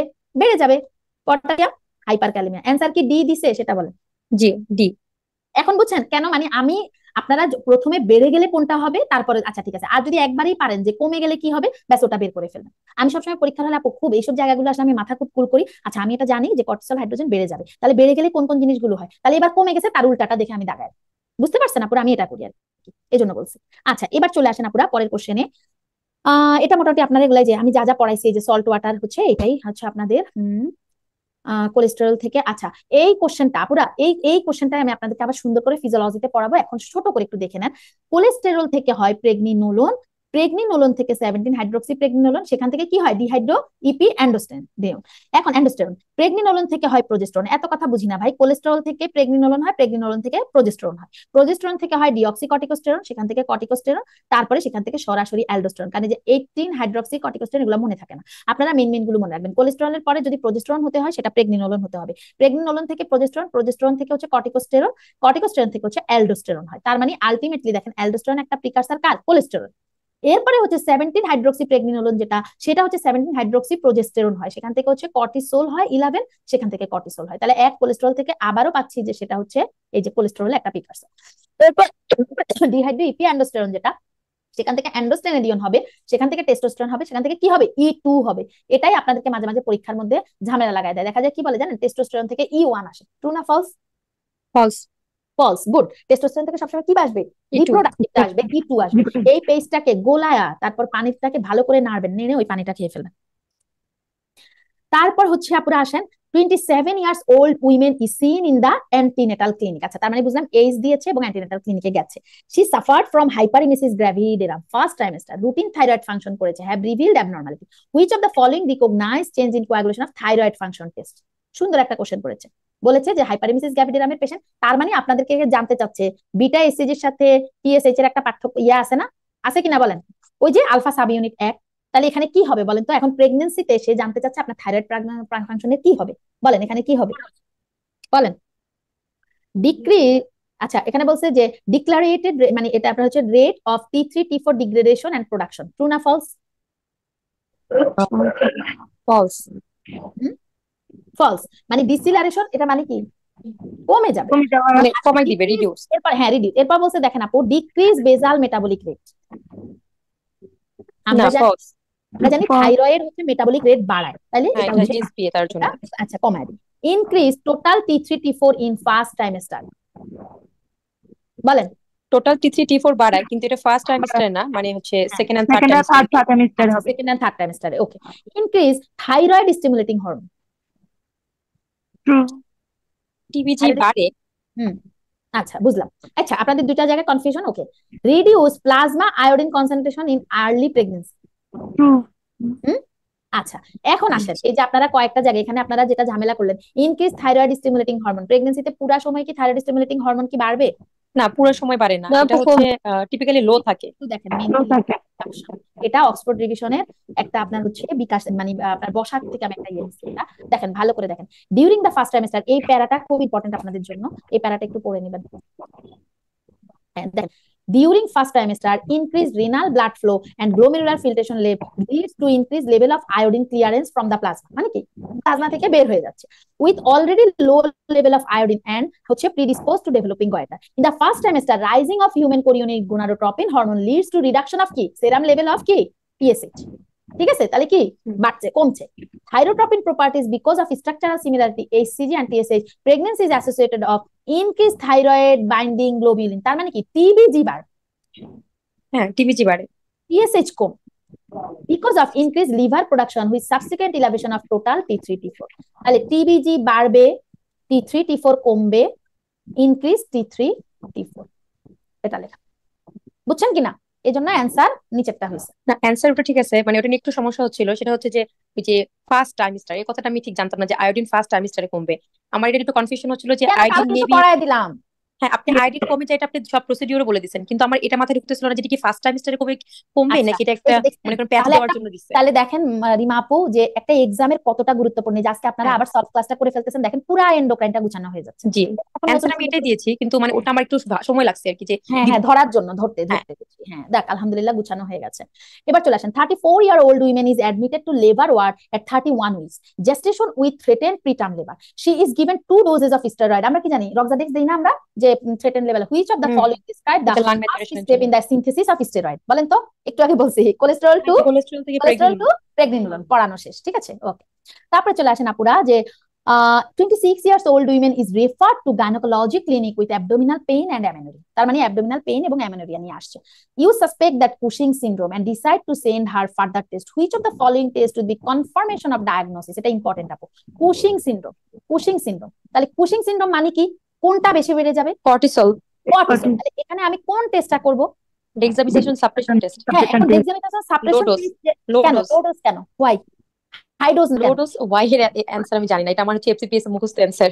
আপু হঠাৎ করে অনেক বেশি দিলে তো সেটা করতে পারবে না। গুড আপু। একটা জিনিস কি দেখেন, আপনার একটা বেস্ট যদি screening test overnight dexamethasone suppression test, কারণ কি আপনি সারা রাত ধরে আস্তে আস্তে আস্তে আস্তে সেটা হচ্ছে আপনার যা রিলিজ হচ্ছে সেটা আপনি নিলেন। Eliminate all those no abnormality. False positive will be seen in alcoholics এবং অ্যানোরেক্সিয়া নার্ভোসা। জাস্ট মানে ফলস পজিটিভ কোনটাতে হবে, এই দুইটাতে হবে। And induce medication. In positive further test to be done in localise the disease. Low dose dexamethasone, এটা দেখেন low dose dexamethasone suppression test involve giving 0.5 milligram per 6 hour orally for 48 hours, then measuring plasma cortisol at 0 to কত 48 hours। কারণ কি আমরা আপু যদি একসাথে অনেক ডোজ দিয়ে দেন ওইটা কি নিতে পারবে না, আমরা তাকে ধীরে ধীরে ধীরে ধীরে দিব, 0.5 মিলিগ্রাম পার 6 আওয়ারলি দিব, দিয়ে আস্তে আস্তে আস্তে আস্তে আমরা 0 to 48 আওয়ার সেটা মেজার করব। The test is used to confirm the diagnosis এবং localization of the disease is done via the high dose of dexamethasone test, complete or partial suppression হচ্ছে আপনার Cushing disease and test plasma corticotropin hormone আমরা পরে adenocortico মানে ACTH আমরা test করি। তাহলে আপু যদি আমাদেরকে যদি এই কথাটা বলে যে Cushing সিনড্রোমের কনফার্মেটরি টেস্ট হচ্ছে কোনটা, লো ডোজ ডেক্সামিথেশন সাপ্রেশন টেস্ট। আর কখন ACTH, যে কখন adenocorticotropic হরমোন করবেন? এটা হচ্ছে একের জন্য, ওই যে শুধু অ্যাডিসন ডিজিজের জন্য, যখন অ্যাডিসন ডিজিজ। গুড। তাহলে এটা লিখে রাখেন, তাহলে এটা লিখে রাখেন যে আমরা অ্যাডিসনস ডিজিজে হচ্ছে আমরা সবসময় হচ্ছে কি করব, হ্যাঁ ACTH টেস্ট করব। What is the site of action of anti diuretic hormone? বলেন বলেন। ADH না পারলে সিডি। কোনটা? সিডি। এই যে সিডি। আর অ্যালডোস্টেরন কি পড়াইছি? ECT। ঠিক আছে, এটা যাতে না ভুল হয়, এখান থেকে একটা কোশ্চেন আসেই। এবং আপনারা সবচেয়ে মজা পাবেন এন্ডোক্রাইনোলজির কোশ্চেন সলভ করতে, কারণ আমি সব কোশ্চেন ধরে ধরে বলে দিচ্ছি, ঠিক আছে? এগুলা রিকলস এর এগুলাই বারবার আসে। আচ্ছা, এটা একটু রিডিং দিবেন, এই জায়গাটা একটু রিডিং দিবেন, খুব ইম্পর্টেন্ট না, একটু রিডিং দিবেন শুধু। 24 years women is admitted the vomiting and diarrhea at 26 weeks are electrolyte and dearrange the fall of dissolve after the acute event of the requires admission to high dependency unit। আচ্ছা, আমি একটা জিনিস বুঝলাম, 24 বছরের একটা মেয়ে যার হচ্ছে ডায়রিয়া, এখন সে হচ্ছে প্রেগনেন্ট, তবে তার হচ্ছে ডায়রিয়া এবং ভমিটিং হচ্ছে, এবং তাকে আমি শেষ পর্যন্ত এইচডিইউ তে পাঠাইতে হয়েছে, অ্যাডিসনস ডিজিজটা তার সাসপেক্ট করা হয়েছে। Which of the following is most appropriate to initial test for Addison's disease? বলেন। এটা যে এসিটিএস স্টিমুলেশন টেস্ট, এটা হচ্ছে ইয়ে হবে short short ACTH stimulation test. আর এই যে দেখেন শর্ট এসিটিএইচ ইনহিবিশন টেস্ট, এখানে কি ইনহিবিশন টেস্ট হবে? একটা অ্যাডিসনস ডিজিজ না, অ্যাডিসন ডিজিজ আমি স্টিমুলেশন দিব। কি নাই তার পড়ায়া দিছি আমি যে অ্যাডিসন ডিজিজ মানে এখানে মেইনলি কর্টিসল নাই। হ্যাঁ, অ্যাডিসনস ডিজিজ, অ্যাডিসনস মেইনলি কি নাই? কর্টিসল মেইনলি কি নাই? অ্যালডোস্টেরন নাকি কর্টিসল নাই? কর্টিসল আপু। কর্টিসল হবে। আবার মনে আপু আমাদের কথা শুনতে পাচ্ছেন না। আমি শুনতে পাচ্ছি, আমি গতকালকে আপনাদেরকে পড়ায়া দিছি যে কর্টিসল আপু। আপু কর্টিসল। আচ্ছা, গতদিন আমি আপনাদেরকে কি পড়াইছি যে অ্যাডিসনস ডিজিজ মানে কোন হরমোনটা থাকবে না, যার কারণে আমি অ্যাড করব আপু মেইনলি কর্টিসল ডেফিসিয়েন্সি থাকবে। অ্যাডিসনসে শুনতে পাচ্ছেন? হ্যাঁ, আমি শুনতে পাচ্ছি। তাইলে আপু আবার গিয়ে যে দেখেন কর্টিসল হবে, কারণ কি শুনেন, মেইনলি এখানে তো আমরা কি জানি মিনারেল ও কর্টিকয়েডস এর মধ্যেও তো আপনার কর্টিসল আছে, স্লাইট পরিমাণ হচ্ছে কি আছে? অ্যালডোস্টেরন আছে। অ্যাডিসোনিয়ান মানে অ্যালডোস্টেরন না। হ্যাঁ, আমার এটা আবার বের করবেন, শীত নিয়ে আসছেন না, আবার দেখবেন। তাহলে কোনটা হবে বলেন? Short ACTH stimulation test. এই যে দেখেন অ্যাডিসোনিয়ান ডিজিজ ডাজন্ট হচ্ছে become apparent to 90% gland is, এই যে দেখেন apparent until 90% of the gland is destroyed. খুবই ইম্পর্টেন্ট। যেমন এখানে দুইটা ইনফরমেশন লেখেন, একটা অ্যাডিসন ডিজিজ আপনাকে ততক্ষণ পর্যন্ত প্রকাশ করবে না যতক্ষণ পর্যন্ত না 90% গ্ল্যান্ডটা নষ্ট হবে। আরেকটা লেখেন একটা কিডনির সেরাম ক্রিয়েটিনিন 0.1% সেদিনই বাড়ে যেদিন আপনার কিডনি 50% ডিস্ট্রয়। এই দুইটা ইনফরমেশন জেনে নেন, ঠিক আছে? এবং এই যে এসিটিএস এর জন্য হাইপার পিগমেন্টেশন হবে, ঠিক আছে? এটা একটু জানেন। আচ্ছা, তারপরে হচ্ছে আচ্ছা এবার আসেন, a 32 years old woman is referred to the gynecology clinic with secondary MN. Day 21 progesterone level indicates she is not ovulating. Which of the following tests best describe to occurring the mid luteal phase of menstrual cycle? বলেন তো কোনটা এখানে? Increase the progesterone and selective rise in follicle stimulating hormone বলছে mid luteal. বলেন শুনেন, mid luteal phase, ওই সময় কি আপনার ফলিকল স্টিমুলেটিং হরমোন আর প্রজেস্টেরন থাকে মিড লুটিয়ালে? দ্রুত বলেন, দ্রুত। না, ওখানে এলএইচ মেইনলি থাকবে। আচ্ছা, তারপরে দেখেন high progesterone leads to low FSH and luteinising hormone. প্রজেস্টেরনের সাথে লুটিনাইজিং হরমোনের কি সম্পর্ক? হাই লেভেল থাকলে লুটিনাইজিং হরমোনকে ডিক্রিজ করবে। দেখেন oestradiol decrease and FSH increase, true না false? True. Mid luteal this is mid লুটিয়ালের জন্য ট্রু না, কিন্তু এই লাইনটার জন্য ট্রু আর কি। এই লাইনটার জন্য ট্রু, এটা হচ্ছে মিড লুটিয়াল। তাহলে এই মাঝখান বরাবর এখানে কি থাকে? এখানে মেইনলি কোনটা কাজ করে? মেইনলি এখানে থাকবে প্রজেস্টেরন আর হচ্ছে এলএইচ, আর এখানে হচ্ছে প্রজেস্টেরন থাকবে আর এলএইচ থাকবে। তো মিড লুটিয়াল ফেজের মিড বলেছে, তাহলে ইস্ট্রাডায়োল ডিক্রিজ, এটা ট্রু না? এফএসএইচ ট্রু না? হ্যাঁ, okay. Oestradiol feedback becomes negative leading to LH surge. LH সার্জের সাথে ইস্ট্রাডায়োল কি আপনার হচ্ছে ইস্ট্রাডিয়োল তখন পজিটিভ ফিডব্যাক দেয়, পজিটিভ ফিডব্যাক দিলে এলএইচ সার্জ হয়। তাহলে এটাও false. Peak of LH surge বলছে এই মিড লুটিয়ালে পিক অফ এলএইচ সার্জ তো এখানেই চলে যায়, আগে শেষ হয়ে গেছে, তাই না? তাহলে অ্যানসার কোনটা হবে? যখন এলএইচ সার্জ হয় তখনই তো সেক্রেটরি ফেজ আসছে, লুটিয়াল ফেজ আসছে। So the answer C. What is আপু এটা আবার একটু রিপিট করবেন? হ্যাঁ অবশ্যই। বলেন আপু, শুনেন কোশ্চেনটা আসছে মিড লুটিয়াল ফেজে কি হবে। এবার রিমা মাহাতো আপু বলেন, আমি এতক্ষণ বলছি, এখন রিমা মাহাতো আপু বলেন। আচ্ছা, প্রথম কথা হচ্ছে আমার যখন এলএইচ সার্জ হয়ে যাবে তখন আমার সেক্রেটরি ফেজ, এটা হচ্ছে এন্ডোমেট্রিয়াম আর ওভারিতে শুরু হবে আমার লুটিয়াল ফেজ। হ্যাঁ, আমার লুটিয়াল ফেজ মানে তাহলে ই নাম্বার আগে চলে গেল যে পিক বাদ। এখন হচ্ছে আমি যখনই হচ্ছে লুটিয়াল ফেজে ঢুকলাম তার মিড পয়েন্ট যেটা থাকবে, এখানে জিজ্ঞেস করছে এই মিড লুটিয়াল ফেজে আমার কি ঘটনা ঘটবে। আমার মিড লুটিয়াল ফেজ মানে এখানে আমার প্রাধান্য থাকছে দুইটা হরমোন। আচ্ছা, এটা শিখায় দিই আগে। লুটিয়াল ফেজ শুরু হবে যে 14 থেকে 28 দিন। এই 14 থেকে 28 দিনের মিড আপনার থেকে জানতে চাচ্ছে। এবার বলো। এখন এই লুটিয়াল ফেজ মানে আমার প্রাধান্য থাকবে দুইটা, একটা হচ্ছে এলএইচ আর একটা হচ্ছে প্রজেস্টেরন। হ্যাঁ, আমাদের একটা সম্পর্ক ছিল যে যখন আমাদের ইস্ট্রোজেন মানে ইস্ট্রাডায়োল কমবে তখন আমাদের এফএসএইচ বাড়ে। এখন আমরা সবগুলোকে মিলাই এখানে দেখা যাচ্ছে যে মিড লুটিয়াল ফেজে আমাদের এই লাইনটা যেটা বলছে যে ইস্ট্রাডায়োল কমতেছে, এফএসএইচ বাড়ছে, বাকি কোনগুলো ফেভার করছে না, কোনটাই ফেভার করছে না। দেখতে পারেন আপু যে আপু আমাকে কোশ্চেন করছেন, আপনি কি এখন বুঝছেন? নাহলে আমি আবার বলবো, অথবা আপনি পুরো ভিডিওটা আবার এই যে আমাদের এই জায়গাটা আবার কেটে দেখবেন। আপু বলেন তো বুঝছেন কিনা, কিন্তু আমি কাউকে না বুঝে যেতে বুঝছেন। থ্যাংক ইউ আপু, থ্যাংক ইউ। আসেন, তারপরে চলে আসেন, what is the maximum normal menstrual blood loss. দেখছেন কোশ্চেন কিন্তু দিয়ে দিছি, কতটুকু হবে? 80 থেকে 85। 85 3 হ্যাঁ, নাম্বার। এই যে maximum menstrual blood loss, maximum আমার এই 40টা কোশ্চেন থেকে আপনারা কোশ্চেন পাবেন। The average menstrual blood loss 35 to 40, আর ম্যাক্সিমাম সেই 80 to 85। আমি বলে দিলাম, আমি আজকে হাফ লাইফ থেকে কোশ্চেন করিনি, আমি মকে এবং সাবজেক্ট ফাইনালে হাফ লাইফ থেকে কোশ্চেন করবো। এবার আমি বেশি করছি হচ্ছে কোনটা গ্লাইকোপ্রোটিন, কোনটা প্রোটিন হরমোন, হাফ লাইফ থেকে প্রশ্ন করবো। Where in the kidney is majority of bicarbonate reabsorbed, বলেন, কালকে পড়াইছি। পিসিটি, গুড, আর বাইকার্বনেট না, আর আগে আর মানে উপরে সবার আগে কোনটা? SBF glucose.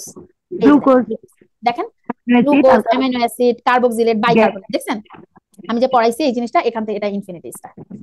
ওকে, তারপর হচ্ছে হাফ লাইফ অফ এলএইচ, যেটা এবারও পরীক্ষায় আসছে, যেটা এদের গতবারও ওদের পরীক্ষায় দিছি, এবারও ওদের পরীক্ষায় আসছে। বলেন কি? 20 মিনিট। 20 মিনিট। গোনাডোট্রপিনের কত? 2 থেকে 4 মিনিট। আর এফএসএইচ এর কত? 3 থেকে 4 ঘন্টা। 4 আওয়ার। 4 আওয়ার্স। আচ্ছা, এই 3টা পার্সেন্ট, আলহামদুলিল্লাহ, থ্যাংক ইউ। ঠিক আছে, এখন বলেন, এবার বলেন এন্ডোক্রাইনোলজি নিয়ে কমেন্টস করেন যে আপু আমাদের এখানে প্রবলেম, আরো তো মাত্র তো আপু শুরু, আমি তো আরো সাবজেক্ট ফাইনালে সলভ ক্লাস নিব, মকে নিব। হ্যাঁ, বুঝিনি। হ্যাঁ, আমরা 40টা কোশ্চেন তো সলভ করে ফেলেছি। ও না, আমি থাকতে পারিনি তো, আমি ভাবছি আহারে। প্রথম পৃষ্ঠা পড়াই।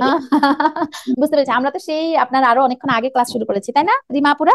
মোটামুটি তো অনেকক্ষণ হয়ে গেছে। তাহলে আপনাদের সবাইকে থ্যাংক ইউ। এখন জি। বলেন ওভারঅল এন্ডোক্রাইনোলজি নিয়ে আমাকে আপনারা কমেন্টস জানান যে ওভারঅল এন্ডোক্রাইনোলজি কি একটু হলেও সহজ এখন লাগছে আপু? যথেষ্ট গুছানো লাগতেছে, এখন শুধু হচ্ছে বারবার রিভিশন দিতে হবে। হ্যাঁ হ্যাঁ হ্যাঁ, গুড। এখন শুধু বারবার রিভিশন দেন, আর আমি তো সাথে আছি। আর রিকলেও তো যখন এন্ডোক্রাইনের কোশ্চেন পাবেন তখন সুন্দর করে ওগুলো আবার একটু আপনাদের গুছানো হয়ে যাবে। টেনশনে তো আছে, এলিজিবিলিটি নিয়ে তো কিছুই আসে না, আমার তো টেনশন রাতে হ্যাঁ, ঘুম হচ্ছে না না। না না, তবে একটা কথা বলি আপু, এতগুলি স্টুডেন্টের এলিজিবিলিটি আটকাবে ইটস ইম্পসিবল। আমার ওই ফ্রেন্ডটা যেটা বলছে, ওই সাবমিশন বাটনে নতুন যে ফর্মটা আসছে, সাবমিশন বাটনে ক্লিক করা মানে হচ্ছে আপনার এটা অটো সাবমিট হয়ে গেছে, মানে এলিজিবল হয়ে গেছে। এখন আমি সবসময় বলি যে আরসিওজিরা কখনো এরকম পেপারস না দেখে অটো এলিজিবল কিভাবে নিবে? ওরা তো সবসময় কারোটা আবার ফেরত দেয় যে না আপনার এটা আমরা মেনে নিচ্ছি না, আপনি আবার এলিজিবিলিটি পাঠান। এখন আমার যেটা মনে হচ্ছে, শুনেন, 6 তারিখ পর্যন্ত ওরা জমা নিবে, ওরা এগুলা নিয়ে বসবে, বসে দেখবেন 10-12 তারিখের মধ্যে একটা অ্যান্সার। বুঝতে এই পেরেছেন? যে আপনি যে আরেকবার করতে বলেন, আমি একটু পরে করতে যাবো, আমি সব রেডি করে রাখলাম, এখন কি হ্যাঁ, দিব আবার তাহলে? করেন, আরেকবার করেন, করেন করেন আপু, মনের সান্ত্বনা। শুনেন, পৃথিবীর বুকে এমআরসিওজি পরীক্ষা কেন দিচ্ছেন বলেন তো, দেখি একটা অ্যান্সার বলেন, কেন দিচ্ছেন? মানে আমার যদি জেনুইন অ্যান্সার বলি তাহলে হচ্ছে, মানে আমরা হচ্ছে মানে দেশ যে আমরা আমরা হচ্ছে হিন্দু ধর্মের, তো আমাদের একটা টেন্ডেন্সি যে দেশে যদি আমাদের কখনো কোনো সমস্যা হয় তাহলে সেই ক্ষেত্রে আমরা বাইরের জায়গাটা একটু খোলা রাখতে চাই, আমার সন্তানের জন্য একটা হচ্ছে ভালো একটা সিকিউরিটি রাখতে চাই, যেন কোনো সমস্যা তাদের কখনো না হয়। এটা হচ্ছে আমার ফার্স্ট প্রায়োরিটি। আর যদি বলেন যে অ্যাজ এ হচ্ছে ডক্টর আমি কি চাই, সেটা হচ্ছে আমি হচ্ছে কালকে একজনের সাথে শেয়ার করছিলাম যে আমি যখন গাইনিতে পড়ি, আমি যখন ভাবি যে আমি গাইনিতে ক্যারিয়ার করব, তখন হচ্ছে আমার আমার হচ্ছে একদম ইন্টারনেট শেষ দিন ছিল যেদিন আমার হাতে একটা পেশেন্ট মানে আমার হাতের উপর মারা গেছে। মানে উনি হচ্ছে একটা 42 বছরের মহিলা ছিলেন, 115 কেজি ওজনের, উনি প্রি এক্লামসিয়া এবং বিয়ের 22 বছর পর তার বাচ্চা হয়েছিল। তো বাচ্চা হওয়ার পরে উনি হচ্ছে ওই বাচ্চার মুখ দেখার পর যখন ওনার অনেক সমস্যা হচ্ছিল, তখন আমার হাত ধরে বলছিল যে ম্যাডাম আমি আমার বাচ্চার সাথে আরো কিছুদিন খেলতে চাই। তো মানে এটা বলে উনি বলছে আমাকে বাঁচান, কিন্তু আমি পারি নাই, তো এই কারণে আমার আয়ু নেই। তখন আমি ভাবছিলাম যে আমি যদি একজন ডাক্তার হই তাহলে আমি এতটুকু নলেজ নিয়ে থাকবো যেন আমার কোনো ভুলের জন্য কখনো কোনো রুগী না মারা যায়। গুড। আমি ওই দিনের পর থেকে আমি কখনো প্র্যাকটিসে ঢুকি নাই, মানে আমি হচ্ছে আমি না নলেজ নিই, আমি এখন পর্যন্ত প্র্যাকটিসে ঢুকি নাই। আমি পার্ট 1 কমপ্লিট করছি এই বছর, এরপর হচ্ছে আমি এমআরসিওজি কমপ্লিট করবো। আমার ট্রেনিং করার সময় যখন আমি বুঝবো যে হ্যাঁ আমার হচ্ছে কোনো ধরনের ল্যাকিংস নাই, আমি এখন পেশেন্ট ডিল করতে পারবো, তখনই আমি হচ্ছে চেম্বারে বসবো, তার আগে আমি বসবো না। বসবো না, আলহামদুলিল্লাহ। হ্যাঁ, দেখেন এই যদি ওই রোগী আমি হচ্ছে আমার কোনো ভুলে মারা যায় নাই, ওটা হচ্ছে হ্যাঁ, না ওনার না, আমি বুঝতে পারছি আপু, আপনি মারা আপনার গেছে। ইমোশনস থেকে জিনিসটা জি। মানে বলছেন আর কি, আমি বুঝতে পেরেছি আপু আপনার কথাটা, কিন্তু এই যে আপনার কাছ থেকে আমার যে মেসেজটা পাওয়ার দরকার ছিল ওটা আমি পেয়ে গেছি, সেটা হচ্ছে আমার নলেজ। জি কারণ ওই নলেজটা গ্যাদার করলে আমি শান্তি পাই। জি আমার যখন একটা নলেজ হয় তখন আমি শান্তি পাই। দিন শেষে আমরা প্রত্যেকটা মানুষ, যেই মানুষটা যে মানুষটাকে আপনার জুলুম করে, যে মানুষটা যে মানুষটাকে মানে খারাপ কথা বলে, গীবত করে, বকা দেয়, সে ওইটা করে শান্তি পায়, মানসিক শান্তি।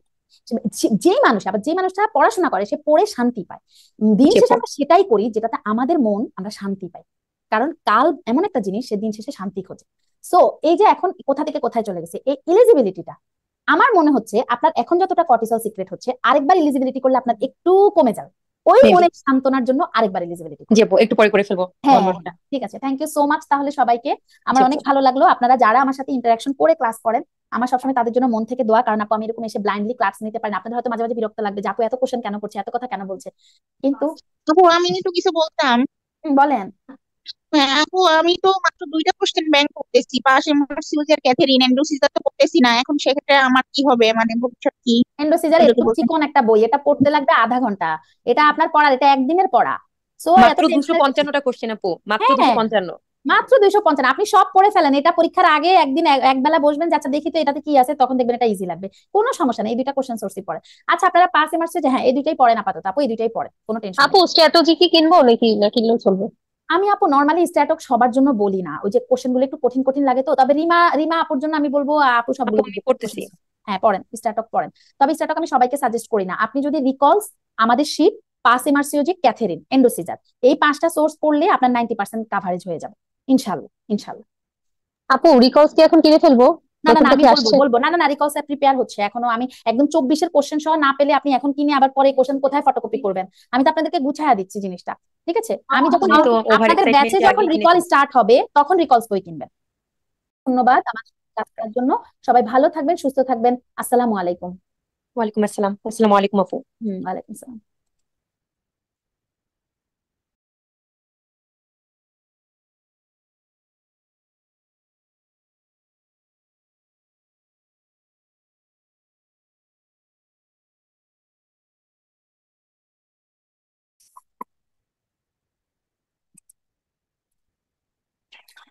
আসসালামু আলাইকুম, আপনারা যারা